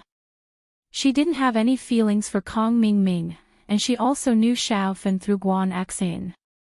She knew that Xiaofen was harmed by Kong Mingming, so she didn't have a good impression of Kong Mingming, and now her impression of him was even worse. So, let's get back to work. Guan Axan started to get busy again. After work, Guan Axan and Li Xiaomei walked out of the hospital together. Wang Shubin, who was in charge of investigating at the hospital, saw Guan Axan and immediately sent a signal to Kong Mingming and Zhu Xiaozhang.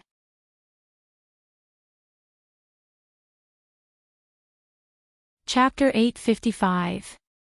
The greedy florist Guan Axan thought that Kong Xiaoming would be in a hurry to leave after waiting for so long, but she didn't expect to be startled by the fireworks as soon as she stepped out of the door. Kong Xiaoming's sudden voice startled her. Before Guan Axan could react, Kong Xiaoming started singing. There's a girl in the hospital called Axan. She's pretty and kind. She has a pair of big beautiful eyes, and her braids are thick and long. Kong Mingming played the guitar and sang, giving off the vibe of a passionate prince. It was just that his voice was terrible, like a frog croaking. Not only did it scare Guan Axan, it also made the onlookers frown. Xiaomei, let's go. Ignore him. Guan Axan hadn't been in a situation like this before. She was truly frightened by Kong Ming Ming. Kong Ming Ming panicked when he saw that Guan Axan was about to leave. He didn't care about singing anymore and went straight into his confession. Axan, Axan, you're the goddess in my heart. You're the electricity, you're the light, you're the legend, I only love you. Where are you guys from? Flammable items aren't allowed in the hospital, and fireworks aren't allowed. Plus, you've already disturbed the patients by shouting with a megaphone.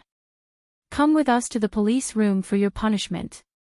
Just as Kong Xiaoming was making a fuss, the police in the hospital's duty room received a report and ran over, surrounding Kong Xiaoming in an instant. Ah! Kong Ming Ming didn't think he'd attract the police. Is it illegal for me to pick up girls?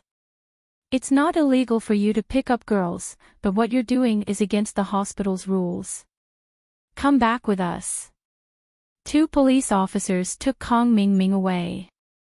Everyone had gathered around to watch the drama, but before Kong Xiaoming could finish his confession, he was taken away by the police. Soon, everyone dispersed. Guan Axian breathed a sigh of relief. This Kong Ming Ming really was annoying. She didn't know what to do with him. Guan Axian didn't lack suitors in the past, but this was the first time she'd made such a big fuss. Phew. Guan Axian let out a long sigh of relief. She decided that the next time she saw Kong Ming Ming, she'd have a good talk with him. There was no hope between them, so he shouldn't waste his time. This person is really unlucky. He was arrested by the police on duty in the hospital before he could finish his confession. Li Xiaomei curled her lips, feeling a little funny. Thank God he was taken, or I wouldn't know how to deal with him. Guan Axian shook her head as she quickly followed Li Xiaomei to where the hospital bus was parked. Kong Ming Ming was in the hospital's police office. He wrote a letter of guarantee, paid a small fine, and was released. After all, he didn't do anything too serious. The police criticized and educated him before letting him go. Kong Ming Ming didn't listen to a single word. He was secretly worried and quickly maneuvered his wheelchair out of the police office. He saw Zhu Xiaozhang and Wang Shubing waiting at the entrance. Where's Guan Axian? How is she? Kong Ming Ming asked anxiously. She left a long time ago. Wang Shubing said helplessly, Master Ming, you weren't there, so we couldn't stop Guan Axian from leaving. When she left, what was her expression like? Was she happy? Kong Ming Ming asked. No, she looked angry. Wang Shubing said carefully. Motherfucker, we made such a big scene for nothing. Kong Ming Ming said unhappily, how can this hospital be so lenient? The 3 of them left the hospital together. The sea of flowers in front of the hospital had already been removed, and the guitar and amplifier were nowhere to be seen. However, Kong Xiaoming didn't really care about these things. Right now, he was thinking about how to get Guan Axian. It seemed that his confession was a complete failure. He just didn't know if he was angry because Guan Axian didn't like him, or was he angry because his confession was ruined. The owner of the flower shop in front of the hospital was rich. Kong Ming Ming was arrested, Wang Shubing and Zhu Xiaozhang were also gone. The 10,000 roses in front of the door were now ownerless. The owner of the flower shop quickly called a few workers to collect all the roses and put them in her cellar. The owner picked up a big bargain, but not only was he not satisfied, he was still planning to sell the flowers to Kong Ming Ming tomorrow. He waited at the hospital entrance and saw Kong Ming Ming and the other 2 walk over. He quickly greeted them with a smile, 3 bosses, do you still want to buy flowers? I have some cheap roses here, guaranteed to be cheap. Do you still want them tomorrow? What the fuck? Kong Ming Ming glared at the flower shop owner. Still want to buy. Still want to make a fool of himself tomorrow. Boss, didn't you fail today? Don't you want to continue tomorrow? The owner paused and was a little unwilling. He saw that Yu Xiaoke was earning money, so he was extremely jealous. Now he picked up 10,000 roses and wanted to sell them to Kong Mingming. It would have been better if the owner didn't mention it, but once he mentioned the failed confession, Kong Mingming was furious. He really touched his sore spot. He was so angry that he pointed at the flower shop owner and ordered Zhu Xiaozhang and Wang Shubing, beat him up. Motherfucker, don't be so noisy in front of me. As the saying goes, a man who is never content is like a snake trying to swallow an elephant. This owner was such a person. He obviously picked up 10,000 roses, but he still wasn't satisfied. He wanted to sell the 10,000 roses to Kong Mingming. In the end, he was beaten up by Wang Shubing and Zhu Xiaozhang. They beat the owner until he lost his temper. Although the owner had some background and knew the boss of this area, Mad Bull Bro, he saw that Kong Xiaoming and the other two were driving a Porsche Cayenne. One look and he could tell that they were rich people. He could only cry and beg for mercy. Kong Mingming's war of courtship ended in a farce. Guan Axian wasn't moved at all, making Kong Mingming waste 50,000 yuan. However, Kong Mingming didn't give up. The next afternoon, when it was almost time to get off work, he, Wang Shubing, and Zhu Xiaozhang squatted in front of the First People's Hospital, waiting for Guan Axian to get off work. Based on the current situation, what should I do? Kong Xiaoming sighed helplessly. He had accepted the mission his family gave him with full confidence. He thought that he could complete it perfectly, but who would have thought that Guan Axian would be so hard to deal with? Guan Axian wasn't moved no matter what he did. Logically speaking, his family background was similar to Guan Axian's, so they were considered a match. Why wasn't Guan Axian moved?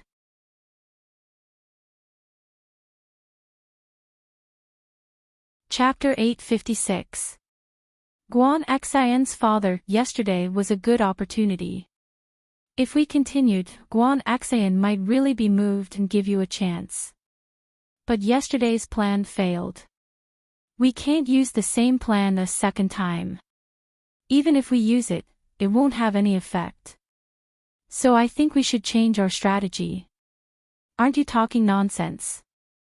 I know that too. Kong Xiaoming wasn't in a good mood. What I want right now is a practical solution, not a theoretical analysis like yours. I don't have much time left, do you know that? The situation right now is that my family is really pressuring me.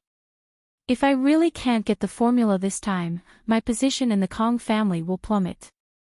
You two idiots won't be able to be as powerful without my support. Wang Shubing and Zhu Xiaozhang heard Kong Mingming's words and realized that things weren't as simple as they seemed. Indeed, if Kong Mingming wasn't popular in the Kong family, then the two of them wouldn't be able to call the shots like they were now. Thinking of this, Wang Shubing took a deep breath and began to think of a countermeasure. Kong Mingming saw that he was thinking and didn't disturb him. Among them, only Wang Shubing could be considered the brains, so everything depended on him. I got it. Wang Shubing suddenly had an idea. Master Ming, all the signs show that Guan Axian is a good girl. This type of girl listens to her family. So, if we directly propose to the Guan family, there should be some hope. Think about it, you are the grandson of Dr. Kong, and Guan Axian is the granddaughter of Miracle Dr. Guan. You two are a strong combination.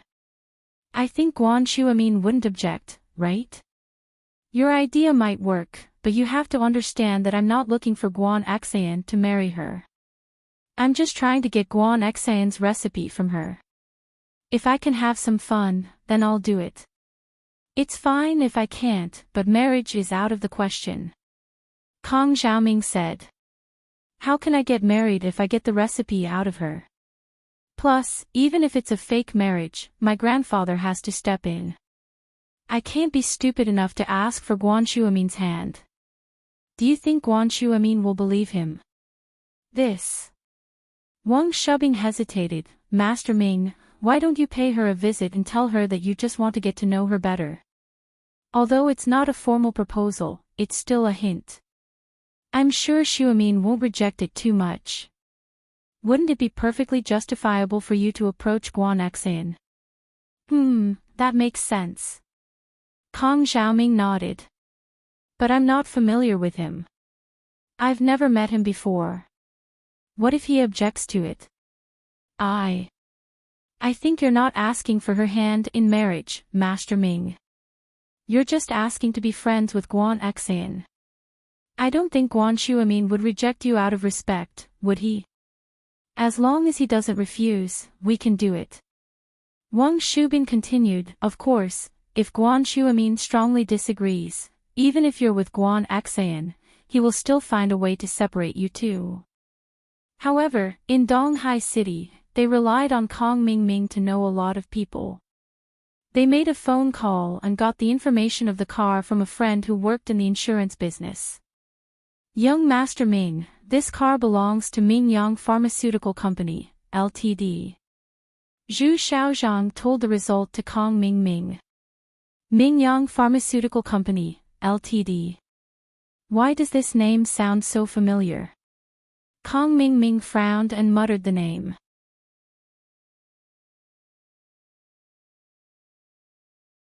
Chapter 857. Kong Mingming's visit, yes, that's right. Kong Mingming also remembered after Wang Shubing's reminder, so, that man just now could be Guan Xan's father. It should be, or else he would be her father's driver. Wang Shubing nodded, Master Ming, I suddenly thought of something. If you visit Guan Xan's father, Guan Xiaoxiang, it might be more effective than visiting Guan Xueming. Oh. Why do you say that? Kong Mingming quickly asked. Master Ming, your Dr. Kang's medical company, doesn't it work with a lot of hospitals? The first People's Hospital and the second People's Hospital are the same. Isn't that Guan Xan's father's company? Zhu Xiaozhang interrupted, if that's the case, then Guan Xiaoxiang won't offend you openly because of his business relationship with the Kong family. As long as he agrees for you to interact with Guan Xan, then you'll have achieved your goal. That makes sense. Let's go. Get in the car, we'll follow them and see where they're going. Kong Mingming nodded. Guan Xiaoxiang hadn't learned reconnaissance or anti-reconnaissance, so he didn't notice that a Porsche Cayenne was slowly following behind him. He was still chatting with Guan Xan. Xan, are you busy with work? Are you tired? It's all right. Sometimes it's a little tiring, but I like this job.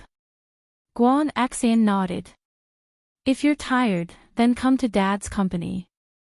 You can't be a nurse forever, right? Guan Xiaoxiang smiled. He always wanted Guan Xan to come to his company, but Guan Xan didn't agree. No, I want to stay here with Grandpa. Guan Xan shook her head. Guan Xiaoxiang sighed and didn't bring up the topic again. He changed the topic, how's your health? Not bad. Grandpa's been in a good mood because of the company, Guan Xan said. Company? You have to keep an eye on your grandfather for me. He has never done business in his entire life. Don't let him get cheated, or he will lose his reputation.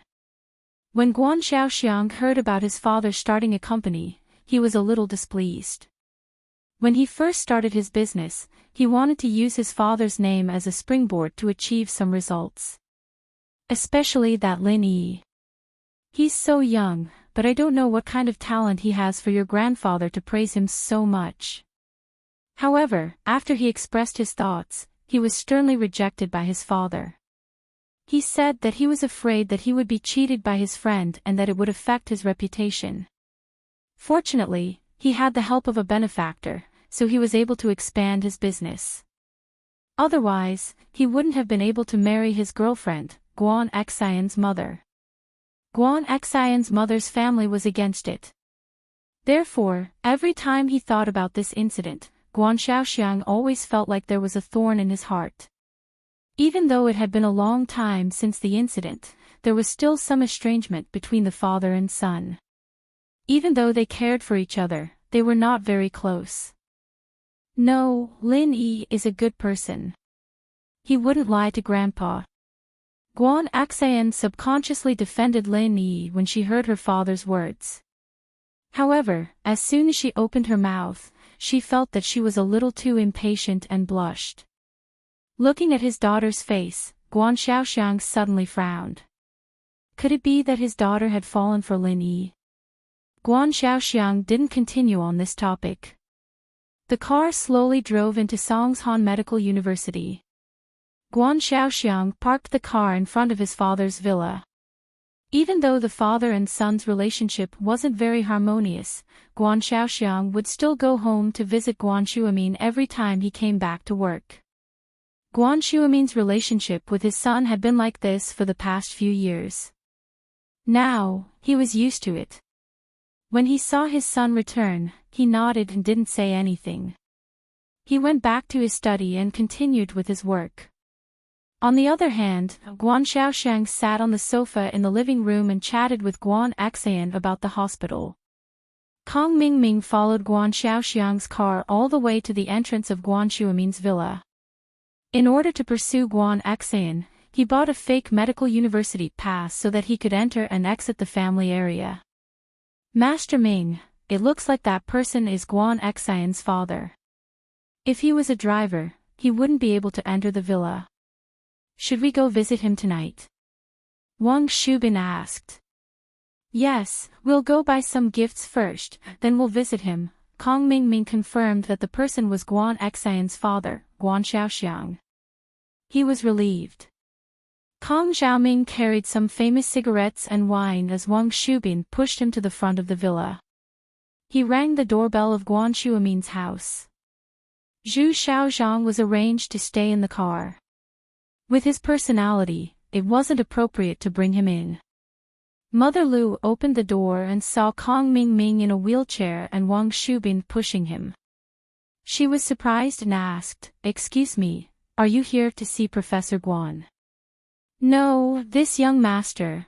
I'm Kong Xiaoming, the second grandson of Miracle Dr. Kong of Donghai. I'm here to pay a visit to Guan Xiaoxiang." Kong Xiaoming replied. "Oh, wait a moment, I'll ask for you," Mother Lu nodded. She didn't open the iron gate outside but turned around and went back into the living room. "Mother Lu, who's here?" Guan Xiaoxiang saw that Mother Lu didn't bring anyone in and asked curiously. "Mr. Guan, there's someone who claims to be Donghai Dr. Kang's second grandson, Kong Mingming. He wants to visit you, what do you think?" Mother Lu said. "Oh. Someone from the Kong family." Guan Xiaoxiang was surprised and said, "I'll go take a look." Guan Axayan's expression changed. She didn't think that Kong Mingming would have the guts to visit. What was he planning? She wanted to tell her father not to go, but her father had already stood up. She stopped herself and thought, let him come in and explain things to him. Guan Xiaoxiang and Mother Lu came to the door and saw Kong Mingming in a wheelchair. He was shocked. He had never seen Kong Mingming before, but he didn't think that Kong Mingming would come in a wheelchair. He couldn't help but ask, "You're Kong Mingming. What happened to you?" "Uncle Guan, hello, I'm Kong Mingming." Kong Mingming saw that Guan Xiaoxiang came to greet him and quickly said, "I was hit by something 2 days ago. It's not a big deal, it's just a normal bone fracture. It'll heal soon." "Oh." Guan Xiaoxiang didn't ask too much.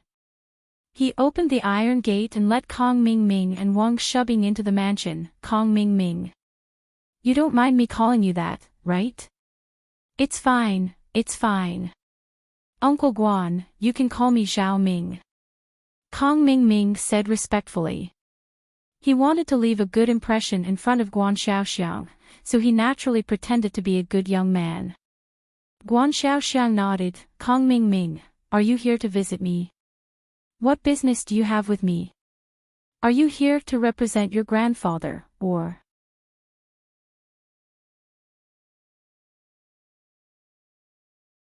Chapter 858. Guan Xan is engaged. Okay, please come in. Even though Guan Xiaoxiang didn't know the purpose of Kong Mingming's visit, he was still a member of Donghai's Kong family. They were in the same line of business, and his company had many collaborations with the Kong family. He didn't want to neglect Kong Mingming. After entering the study, Guan Xiaoxiang sat on the sofa. Kong Mingming was in a wheelchair, so Guan Xiaoxiang didn't bother with pleasantries. He looked at Wang Shubin and asked, "This is Uncle Guan, don't worry about him. He's my friend. Just let him stand here." Kong Mingming waved his hand. "Okay, then, why are you here?" Guan Xiaoxiang really didn't know why Kong Mingming was here, and why was he here to visit him. How did he know that he would come to his father's place tonight? Even though he was confused, he didn't show it on his face. He wanted to hear what Kong Mingming had to say. "Uncle Guan, I'm here to visit you because I'm a little embarrassed."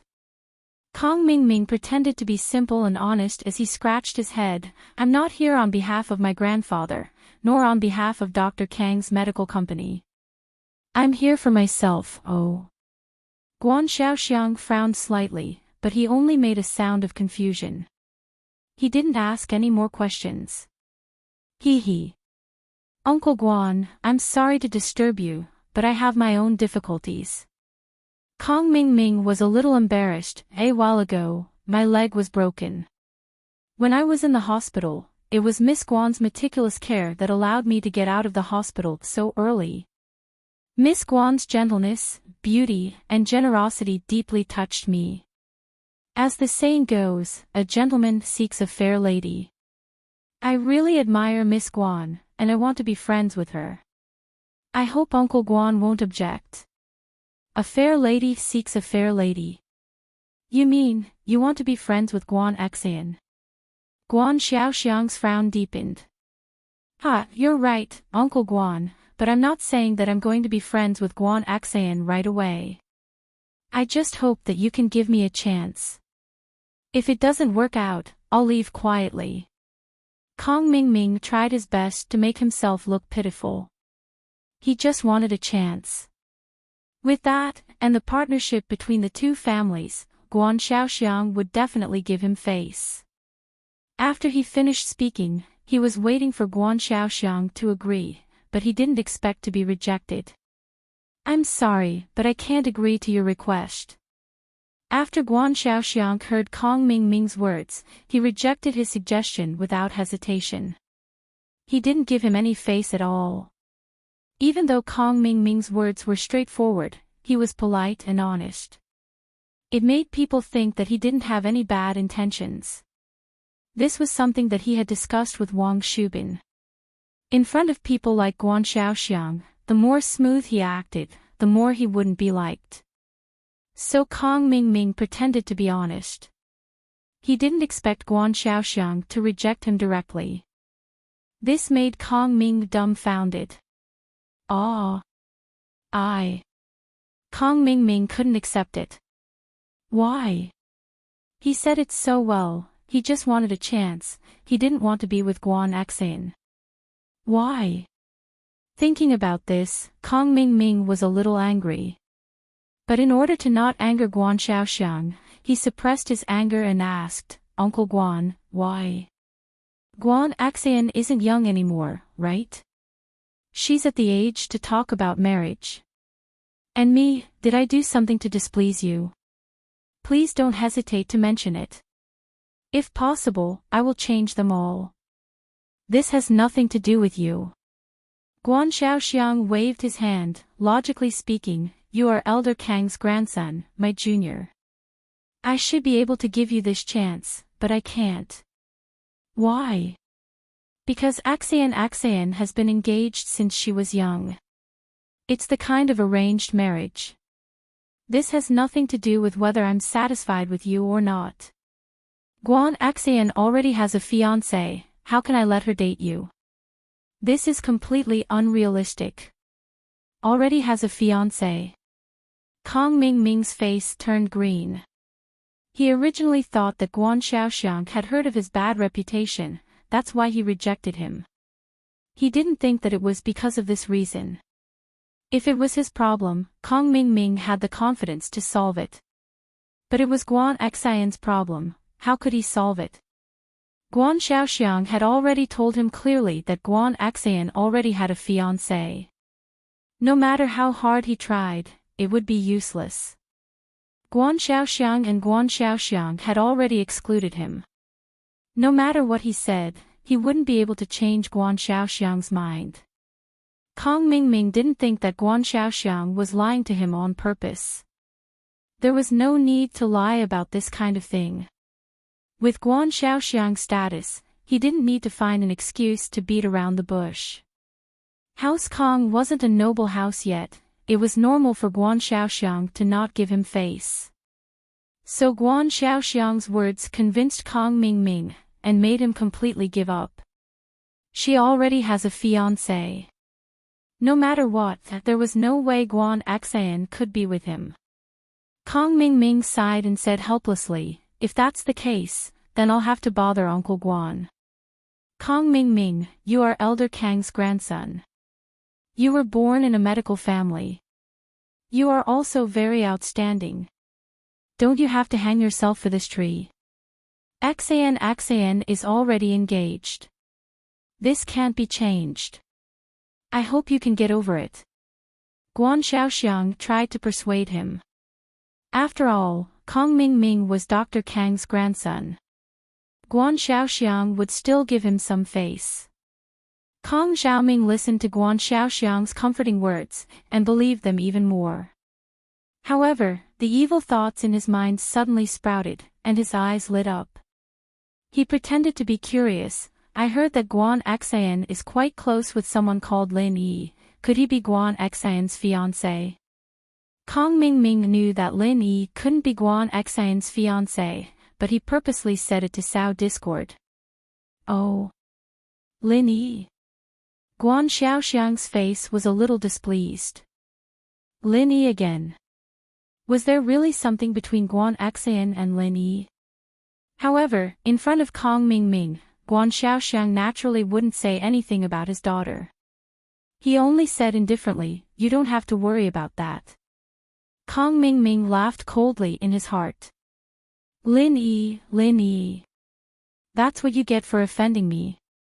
If I can't get a girl, don't even think about it. Humph. He didn't show it on his face. All right, Uncle Guan. If that's the case, then I'll take my leave. Then I won't be sending you off. Take care. Guan Xiaoxiang knew why Kong Mingming was here, so he didn't want to have anything to do with him.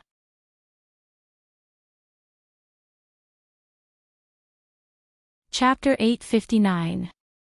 She had to marry even if she didn't want to. The housekeeper, Nanny Lu, spent most of her time with Guan Xian and Guan Xuemin. Even though she was close to Guan Xiaoxiang when he was younger, they were still distant now. She turned a blind eye to Guan Xian's eavesdropping. When Guan Xian heard Kong Mingming tell her father that he wanted to be friends with her, her heart skipped a beat. She was afraid that her father would mistake Kong Mingming for a handsome young man and agree to date her. Fortunately, her father was wise enough to reject Kong Mingming. But her father's reason was so strange. He said that she had a fiancé, and that they were betrothed before they were born. Was there still such a thing as a prenatal betrothal in today's society? Wasn't this too strange? She didn't expect her father, who looked so old-fashioned, to have such a clever and eccentric side. Guan Xian thought it was funny. However, what made her happiest was that Kong Xiaoming actually believed her father's words and decided to give up on pursuing her. What an idiot! In fact, Guan Xian was wrong. In a big family like Kong Mingming, it was natural for the parents to make the decision. Just like the marriage between her brother and the Xiao family's Wang Xinyan, it was decided by the elders. Once it was decided, the younger generation couldn't change it. So Kong Mingming thought that Guan Xian was the same. So no matter what he did, he couldn't change it. He could only give up. When she heard that Kang Xiaoming was coming out, Guan Axian quickly sat on the sofa and pretended to watch TV as if nothing had happened. Kang Xiaoming opened the study room door and was pushed out by Wang Shubin. He looked at Guan Axian, who was sitting on the sofa watching TV, and sighed helplessly. He knew that Guan Axian was a girl from a wealthy family. Since she was already engaged, how could she still be friends with him? So he didn't even bother to say anything. To him, if he couldn't get a girl, it didn't matter how pretty she was. So he asked Wang Shubin to push him out of Guan Shuamin's mansion and left the place with his tail between his legs. Guan Axian, on the other hand, blushed when she saw her father walk out of the study. She had eavesdropped on his conversation with Kang Mingming after all. It wasn't a big deal, but it wasn't something to be proud of. Guan Axian felt a little embarrassed when she saw her father looking at her. She hadn't done anything bad, so she took the initiative to admit what she'd done. Dad, that Kang Mingming was lying, I didn't nurse him. Oh. Did you hear everything? Guan Xiaoxiang didn't expect his daughter to eavesdrop. Seeing her blushing face, he nodded in understanding. This person doesn't look like a good person. Don't come into contact with him in the future. I know, I don't even talk to him. Guan Axian said. He's the one who keeps pestering me, and that Lin Yi, you need to stay away from him in the future. Don't get too close to him. You are a girl, you need to take care of your reputation. Guan Xiaoxiang thought of Lin Yi and added. He had always been biased against Lin Yi. Ever since Lin Yi and Guan Shuamin formed the company, Guan Xiaoxiang hated Lin Yi a little. Ah. Lin Yi is a good person, he's not a bad person. He's different from Kang Mingming. Guan Axian froze and shook her head. She didn't understand why her father wouldn't let go of Lin Yi. I told you, you are a girl, you need to watch your image. Guan Xiaoxiang said seriously. Plus, you have an engagement. If any rumors spread, it won't be good for your reputation. It was the first time Guan Xiaoxiang used such a strict and unquestionable tone to talk to Guan Axian. Ah! Guan Axian froze and looked at Guan Xiaoxiang suspiciously. Dad, what engagement are you talking about? Isn't that an excuse to trick Kang Mingming into giving up? How did I get engaged? That's not an excuse. Guan Xiaoxiang waved his hand. Axian, you're not young anymore. It's time to tell you about this. Actually, before you were born, your mom and I had arranged a marriage for you. Now that you're all grown up, it's fine to tell you about this. How can I do that? Guan Axian didn't know what to do after listening to her father's words. The news was too shocking for her. She never thought that she was already engaged, and now she had a fiancé out of nowhere. Why not? It's always been like this since ancient times. Guan Xiaoxiang didn't think that his usually docile daughter would question him. His brows furrowed even deeper. Could there really be something going on between his daughter and that Lin Yi? Dad, what era is this? Why do we have to arrange a marriage?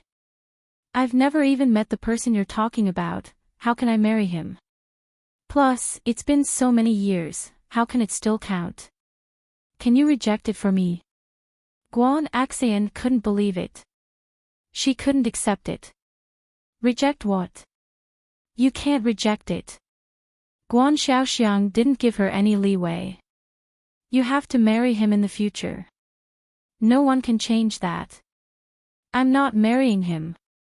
This was the first time that Guan Axian, who had always been a good girl, vehemently refuted her father's suggestion. This was related to her lifelong happiness. How could she compromise? You have to marry him even if you don't want to. Guan Xiaoxiang snorted coldly. He was getting a little angry. I'm in charge of this. Whatever you say is useless. Why should I? I've never met him, I don't even know what he looks like or what he does. Why should I marry him? Guan Xian's eyes widened. I'm not marrying him. I don't even like him. If you don't like him, then who do you like? Guan Xiaoxiang retorted. I just don't like him. Guan Xian almost spilled the beans. She blushed and stopped herself. You like that Lin Yi, don't you? Guan Xiaoxiang, of course, knew what his daughter was thinking. You should cut all ties with him as soon as possible. Otherwise, I'll find someone to break his legs. Your mother and I agreed on your marriage. I owe him a lot. My career today was all given to me by his elders. I, Guan Xiaoxiang, am not someone who goes back on his word. It's good if you've thought it through. Even if you don't, you still have to marry him. With that, Guan Xiaoxiang ignored Guan Xian. He stood up and strode out of the villa.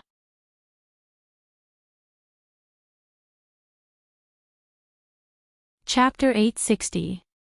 Guan Xueming, but Guan Xian was afraid that her father would do something to hurt Lin Yi in a fit of rage. She didn't know what to do. Lin Yi had nothing to do with this, but he was dragged into this. Guan Xueming heard the argument downstairs and came downstairs to see Guan Xian crying on the sofa. He paused for a moment before asking, Xian, what's wrong? Why are you crying here? Where's your dad? Grandpa. Guan Xian cried even more fiercely when she saw her grandpa. She'd never felt so wrong before. She couldn't understand how her father could interfere with her marriage, forcing her to marry someone she didn't even know. All right, don't cry. Tell Grandpa what happened first. Is there anything you can't solve? Why are you crying so hard? Guan Xueming didn't know what was wrong with Guan Xian. He sat on the sofa and patted his granddaughter's shoulder. Grandpa, my dad said that he'd arranged for me to marry someone I've never met before. Guan Xian told her grandpa what had happened. Nonsense. Guan Xueming slammed the table. This Guan Xiaoxiang is getting more and more unruly. How can he just decide something like this? Don't worry, Xian, Grandpa will help you. Without me, no one will be able to do anything. I'll call your dad right now. Guan Xueming was furious as well. He was an upright man, but he wasn't one to be inflexible. So when he heard that Guan Xiaoxiang was going to arrange for Guan Xian's marriage, he was furious. Plus, his grandson-in-law was Lin Yi, so he couldn't just let Guan Xiaoxiang marry Guan Xian off. You little bastard, what did you say to Xian? You made my precious granddaughter cry.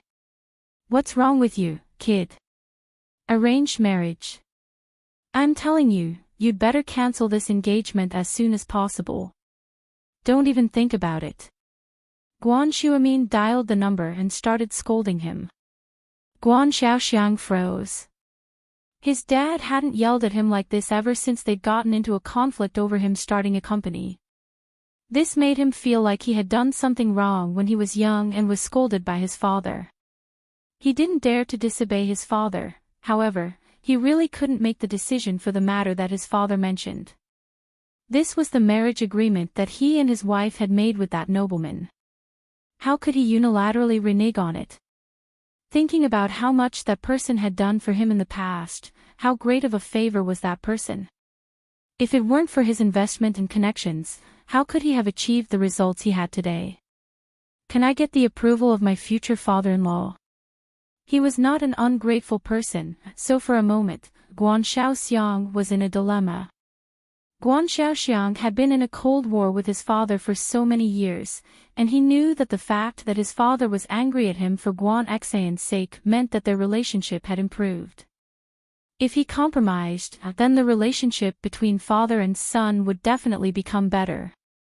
However, could he compromise? It was impossible for him to break his promise with that person. Unless that person broke the contract, Guan Xiaoxiang would never do such an ungrateful thing. Thinking of this, Guan Xiaoxiang could only smile bitterly. He couldn't be loyal and righteous at the same time. What could he do? He didn't want to use this opportunity to ease his relationship with his father to anger him again, but he also couldn't break the marriage agreement. Dad, I can listen to you on other things, but this, I really can't change it. This was an agreement I made with that nobleman, and you know him. Guan Xiaoxiang sighed. How can I break the marriage agreement? But have you ever thought about Xian's happiness? If that's the case, then when that person comes, let him come to me. Just say that I broke the marriage agreement. Guan Xuemin was so angry that he laughed. He helped you before, and I even helped his wife cure her leg. If he doesn't want to, then he can come to me. If you let Xian get married again, then I'll make sure that she and you are no longer father and son. I'll make her have a cold war with you, just like how you and I did back then. With that, Guan Xuemin hung up the phone with a "pa" sound, ignoring Guan Xiaoxiang's words. Holding the phone, Guan Xiaoxiang didn't know whether to laugh or cry. He didn't know what to say. His father actually used what he did back then to threaten him. However, at least his father took over the matter, and promised that if there were any problems, he would let that nobleman go to him. This lessened the pressure on Guan Xiaoxiang, but he still didn't want to go back on his word. Regarding this matter, it seemed that he could only slowly convince his father. Now that his father was in a fit of anger, if he called him again to talk about this matter, it would undoubtedly make the already tense relationship between father and son even more tense. This was not what Guan Xiaoxiang wanted to see. Guan Xuemin hung up the phone. On the other side, Guan Xian was also smiling through her tears. Seeing how her grandfather stood up for her, Guan Xian felt that her father would definitely compromise. Yes, if it really didn't work, then she would be like her grandfather, like her father did when he was young, and have a cold war with him. Let's see what he could do to her. If she didn't marry, even if he beat her to death, it would be useless. Xian, are you happy now? Grandpa is on your side. Don't worry, as long as Grandpa doesn't agree, no one can marry you off. Guan Xuemin could still make this decision. Thank you, Grandpa. Guan Xian smiled happily. What are you thanking me for? Okay, go wash your face. Auntie Lu is about to make dinner, let's go eat something. Guan Xuemin smiled and nodded. Guan Xian happily ran to wash her face. She didn't know that her father still hadn't given up on this matter. Kong Mingming came out of Guan Xian's house and got into the car with a bitter face.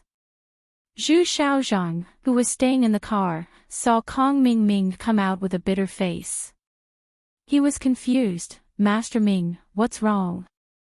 What's wrong? Guan Xian's father doesn't approve of you two dating.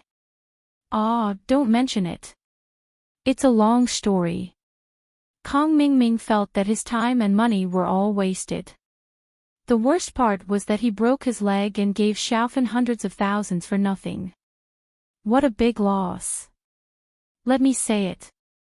Wang Shubin looked at Zhu Xiaozhang and explained, Guan Xian is already engaged to a husband, it was a marriage agreement made when she was young. This can't be changed, so Guan Xiaoxiang definitely won't let Master Ming and Guan Xian see each other. With the marriage agreement, Guan Xian can't be friends with Master Ming. For the sake of her future reputation, she can't do anything that will damage her reputation. So Guan Xiaoxiang has no chance with Guan Xian.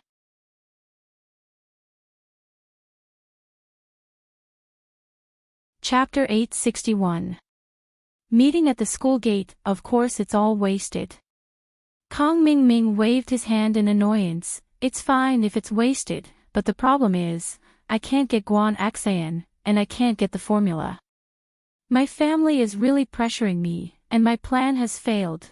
Kong Mingming was very worried that his position in the Kong family would be lost. Even if he told his family the truth, they might not blame him. After all, it wasn't that he didn't work hard, it was that he couldn't achieve it no matter how hard he tried. Guan Axan was already engaged to someone else. Even if Kong Mingming was the reincarnation of Panan, she wouldn't be able to break the engagement and get together with him, right?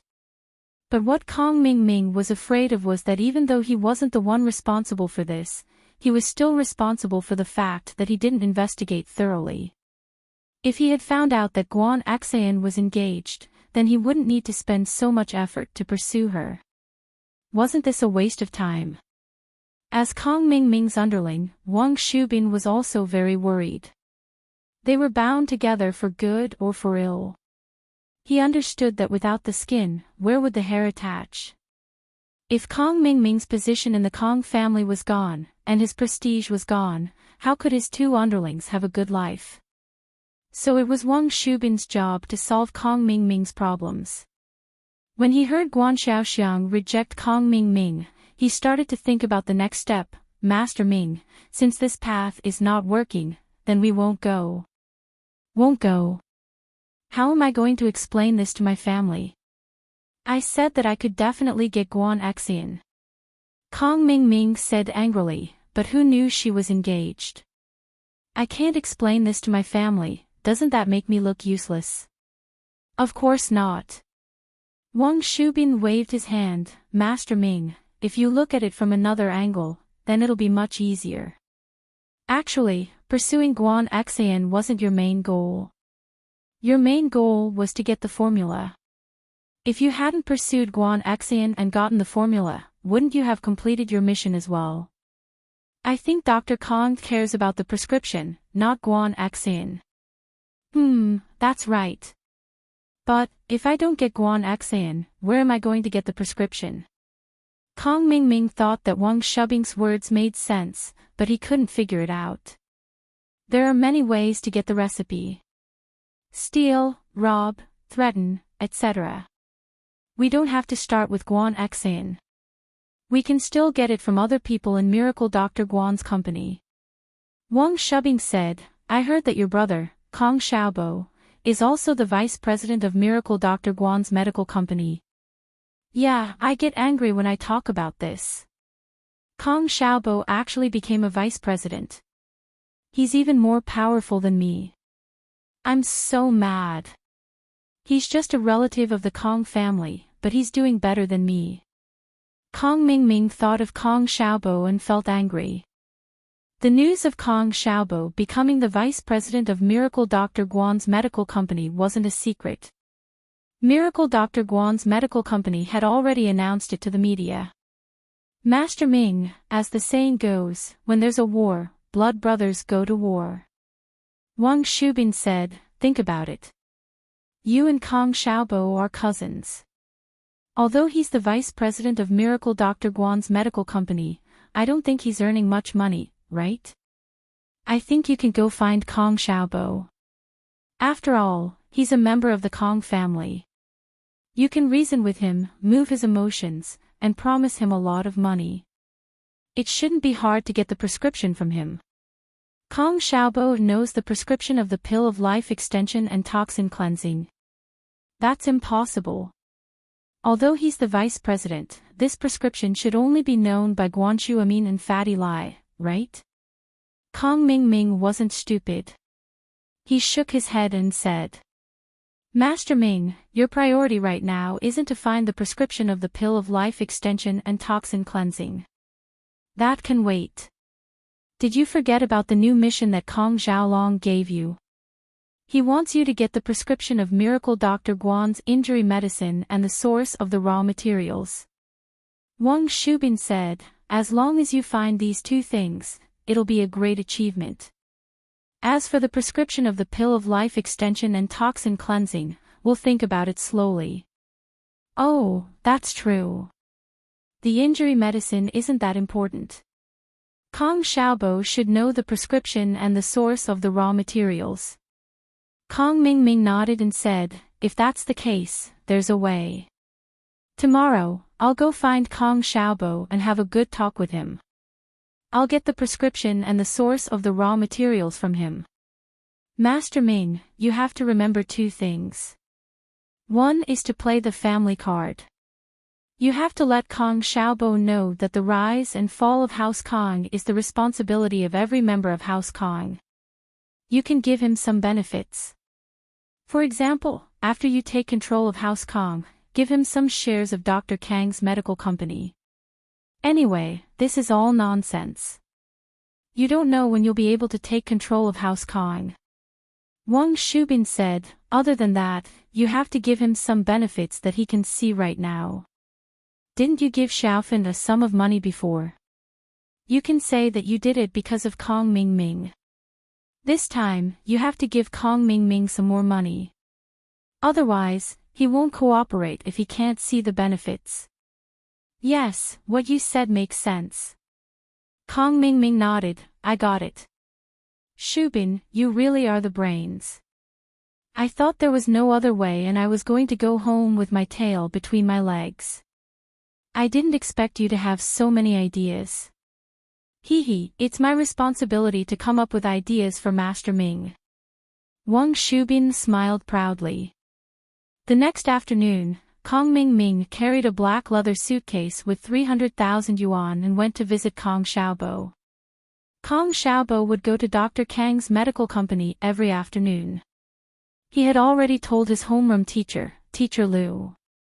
Seeing that Kong Xiaobo had such a good future, Teacher Liu naturally wouldn't stop him. What was the purpose of going to university? Wasn't it to learn some skills and get a diploma to find a good job? Now that Kong Xiaobo had passed this step and found a good job, the homeroom teacher, Teacher Liu naturally wouldn't say anything. Kong Ming Ming already knew Kong Xiaobo's daily schedule. When Kong Xiaobo left school at noon, Kong Ming Ming stuck his head out of the Porsche Cayenne's rear window. Bro. Here. At first, Kong Xiaobo didn't think the voice was calling him. Although it was familiar, who would come to his school and call him bro? So he didn't pay attention. However, the voice called again, Xiaobo, here.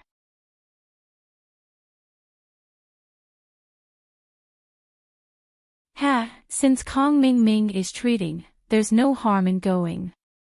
Let's go and have a look, Lin Yi shrugged. He wanted to see what this Kong Ming Ming would come up with. Boss, will you come with me? Kong Xiaobo hesitated and asked. Ask your cousin if he agrees. Lin Yi asked with a smile. Kong Xiaobo and Lin Yi didn't deliberately avoid Kong Ming Ming when they talked, so Kong Ming Ming heard everything they said. Kong Ming Ming was anxious to find Kong Xiaobo to get the prescription. Seeing that Kong Xiaobo was very obedient to Lin Yi, he planned to invite Lin Yi along. Last time when Xiaofan took his money, Lin Yi was also present. So Kong Ming Ming felt that Lin Yi wasn't a righteous person. At the very least, he was greedy. So he didn't need to hide this matter from Lin Yi. As long as there were benefits, Lin Yi would let Kong Xiaobo take it. So before Kong Xiaobo asked, Kong Ming said first, Lin Yi, right? We're friends, and we've met a few times. Let's have a meal together. Kong Ming Ming didn't pursue Guan Xan anymore, so his hatred for Lin Yi had faded a lot. Especially after Guan Xiaoshank silently tricked Lin Yi last night, it let Kong Ming Ming breathe a sigh of relief. Now that the two of them didn't have any conflicts of interest, Kong Ming Ming didn't mind having Lin Yi with them. You guys go, I won't be going. Tang Yun knew that Lin Yi had something to do, so she let go of Lin Yi's hand and said to Lin Yi. It's okay, let's go together. Lin Yi looked at Kong Ming Ming and said, let one of your people get down and follow us in a taxi. I have 3 people, your car won't be able to fit. Kong Ming Ming was so angry that his teeth itched. Wasn't this bullying? I'm treating you guys to a meal, and you want to let my people get down. However, he wanted to please Kong Xiaobo and get the prescription and raw materials from him. He couldn't afford to offend Lin Yi. Thus, Kong Xiaoming's expression changed again and again. He said to Wang Shubin in annoyance, Shubin, help me sit in the front passenger seat. Then, you sit in the taxi and follow us. Kong Mingming sat in the front passenger seat, Lin Yi, Tang Yun, and Kong Xiaobo sat in the back seat of the Porsche Cayenne. Kong Mingming told Zhu Xiaozhang to find a high-class hotel, then they went into a private room. Kong Xiaobo had Lin Yi by his side, so he wasn't afraid of Kong Mingming. Since he was already here, he didn't care about Kong Mingming. However, Kong Mingming was here to please Kong Xiaobo, so he didn't mind. Xiaobo, I heard that you are the vice president of Miracle Dr. Guan's medical company. Kong Xiaoming asked casually after Xiaobo had ordered a couple more dishes before sending the waiter away. What's your order? Yes, Kong Xiaobo didn't know what Kong Mingming meant, so he answered with one sentence. Lin Yi and Tang Yun stood at the side, as if it had nothing to do with them. Lin Yi snatched the teapot that Kong Mingming was about to take and poured a cup of water for Tang Yun. Do you want some water? Tang Yun was a little nervous at first. She didn't like Kong Mingming. Whenever she saw him, she would think of the miserable Xiao Fen, but now that Lin Yi was by her side, she felt more at ease. Tang Yun held the cup and sipped the tea. Suddenly, she realized that Lin Yi was staring at her, and her face blushed.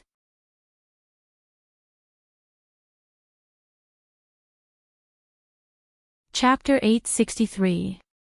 Chapter 862, Strange meal. There were no enemies or small fries, and it made Lin Yi feel that his days were very leisurely. Lin Yi didn't know if this was a good thing. Was it really peaceful, and everything was over, or was it just the calm before the storm? From the looks of it, the latter was more likely. Yu Kuan was crippled by him, and it was impossible for House Yu to not do anything. Perhaps they were planning something. As for the others, didn't Kong Mingming come knocking on his door? Lin Yi never believed that a bad person could become a good person without any signs. There was no turning point. Could it be that he had an epiphany? Kong Mingming was like that. His attitude changed for the better, and it made Lin Yi feel that he must have some ulterior motives. So, Lin Yi didn't put him in his eyes. He did whatever he wanted during the meal, and it made Kong Mingming speechless. Kong Mingming, who didn't manage to get the tea, could only retract his hand. His legs weren't working, and he couldn't stand up. Lin Yi put the teapot far away, and he couldn't reach it. Ahem, Xiaobo, you are a member of House Kong, and we are a medical family. If you want to be a vice chairman, you should come to our Dr. Kong Medical Company. Why would you go to an outsider's company? Wouldn't it be a loss of face for House Kong? Kong Xiaoming coughed twice and continued. Oh. House Kong. Kong Xiaobo smiled coldly. What do I have to do with House Kong? Other than my surname, when did you think of me? Why, are you here to arrange a vice chairman position for me in Dr. Kong Medical Company? This. Not to mention a vice chairman, even a shareholder is not a problem. Kong Mingming laughed. Isn't Grandpa in power now? When I'm in power, I'll definitely give you a share of Dr. Kang's shares and let you become a shareholder of Dr. Kang's medical company. No matter what, you are a member of the Kong family. How could they mistreat you? Oh, I'll have to thank you then.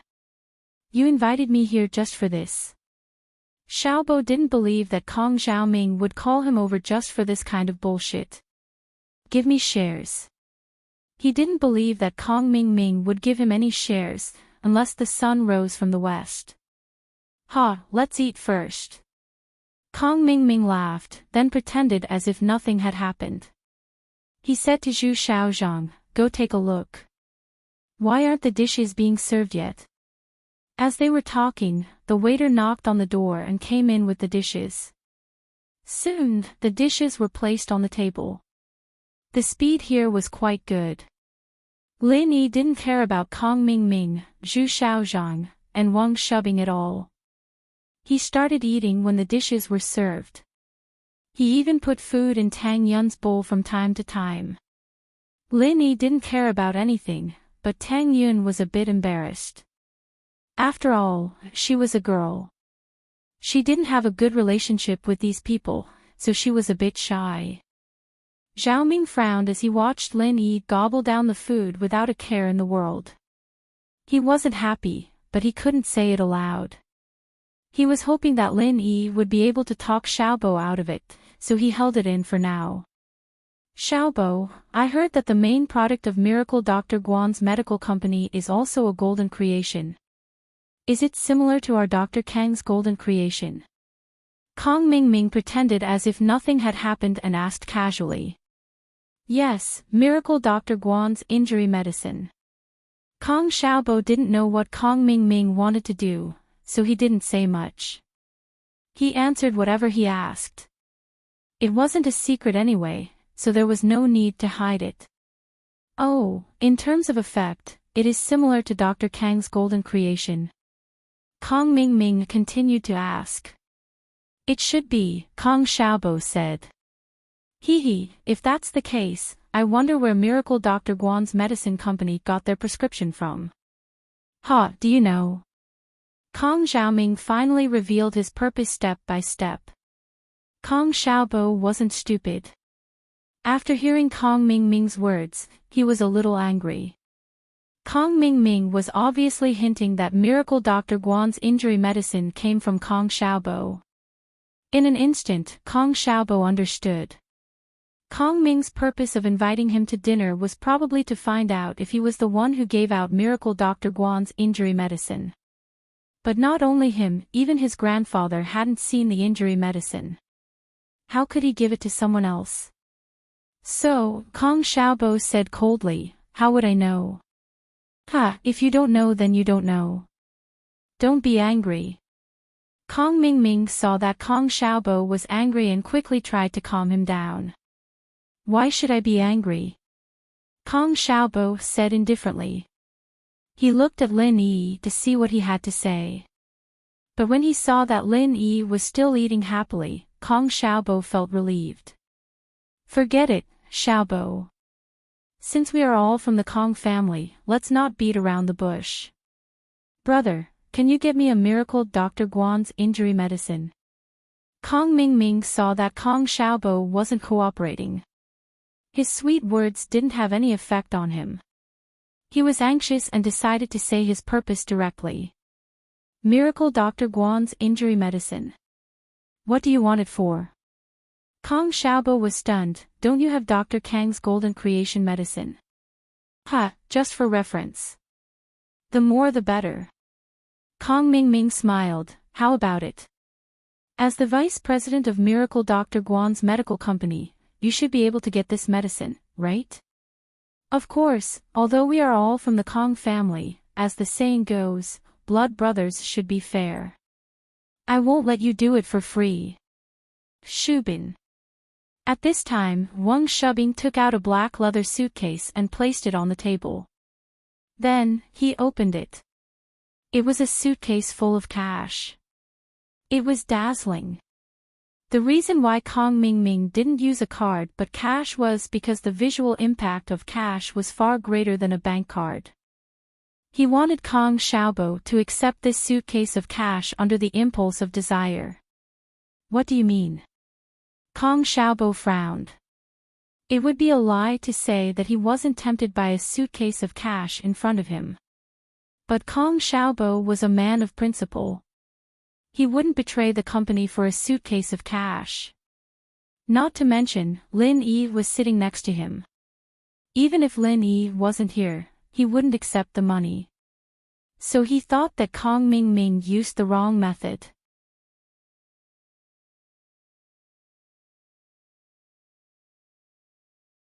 Chapter 864. Another scam. Kong Xiaobo was about to refuse, but Lin Yi spoke first. 300,000, Xiaobo, take it. Since it's your cousin's goodwill, there's no reason for you to refuse. Lin Yi stood up and took the money box in front of Kong Mingming. Kong Mingming was overjoyed. This Lin Yi wasn't that annoying after all. He didn't come here to eat and drink for free.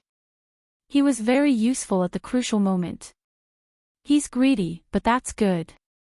I like greedy people. With Lin Yi by Kong Xiaobo's side, things will be much smoother. Yeah, the Lin brothers are right. There's no reason to refuse such a large sum of money. Kong Mingming agreed with a smile. He didn't say the last part of the sentence, which was that he was taking someone's money to get rid of a disaster for them. Kong Xiaobo was stunned by Lin Yi's action. Why was Lin Yi asking him to take the money? Wasn't that the same as giving the prescription to Kong Mingming? He looked at Lin Yi with uncertainty. He wanted to ask what was going on, but he was afraid that Lin Yi's plan would be ruined by him. Xiaobo, isn't it just a prescription?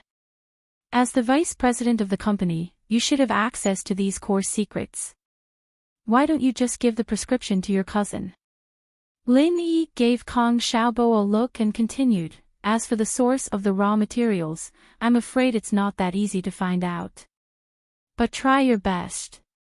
Yeah. Let's get the prescription first. Kong Mingming didn't insist. As long as he got something first, he would have the evidence of Kong Xiaobo accepting bribes. Then, he could get any information he wanted. The prescription, of course. Lin Yi patted his chest and promised, right, Xiaobo? This, yes. Kong Xiaobo saw that Lin Yi had already agreed. How could he refuse? Although he didn't know what Lin Yi wanted, he could only cooperate with Lin Yi. Kong Mingming didn't expect to achieve his goal so easily. He was elated.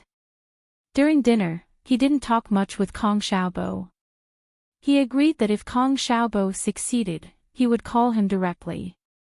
Kong Mingming and the others left the restaurant. Kong Xiaobo, who was carrying a box of money, was still confused. Boss, what's the meaning of this?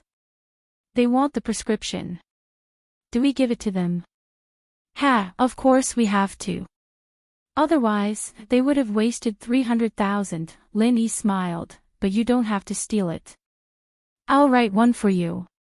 As he spoke, Lin Yi took out the flyer he got from the restaurant and wrote a prescription for Kong Xiaobo in the blank space. I'll give it to you.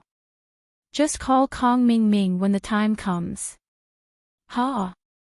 This is the real prescription. Kong Xiaobo was in disbelief. He knew a little about Miracle Dr. Guan's injury medicine. He heard that the prescription was different from Dr. Kang's. Not only did it lower the cost, but it was also more effective than Dr. Kang's. Lin Yi gave the prescription to Kong Mingming. Didn't that mean he was giving away the benefits to others? Of course it's the real prescription. Lin Yi nodded, but he smiled, but this prescription is Dr. Kang's golden creation medicine. Didn't he suspect that you know their prescription? That's perfect. We'll just use this prescription to fool them. Dr. Kang's golden creation medicine prescription. Boss, how do you have it? Kong Xiaobo was shocked. I've seen Dr. Kang's golden creation medicine before. It should be this old prescription, but a lot of the ingredients are expensive. The cost is too high, so I changed some of them. Not only did I save on the cost, but the effect was also stronger. Lin Yi shrugged, now we're just returning the old prescription to them. They already have a prescription for 300,000. Isn't that worth it? That's a good deal. Kong Xiaobo finally understood Lin Yi's intention. Boss, you're the best. You just casually scammed another 300,000 from Kong Mingming. That's so satisfying. Kong Xiaobo hated Kong Mingming.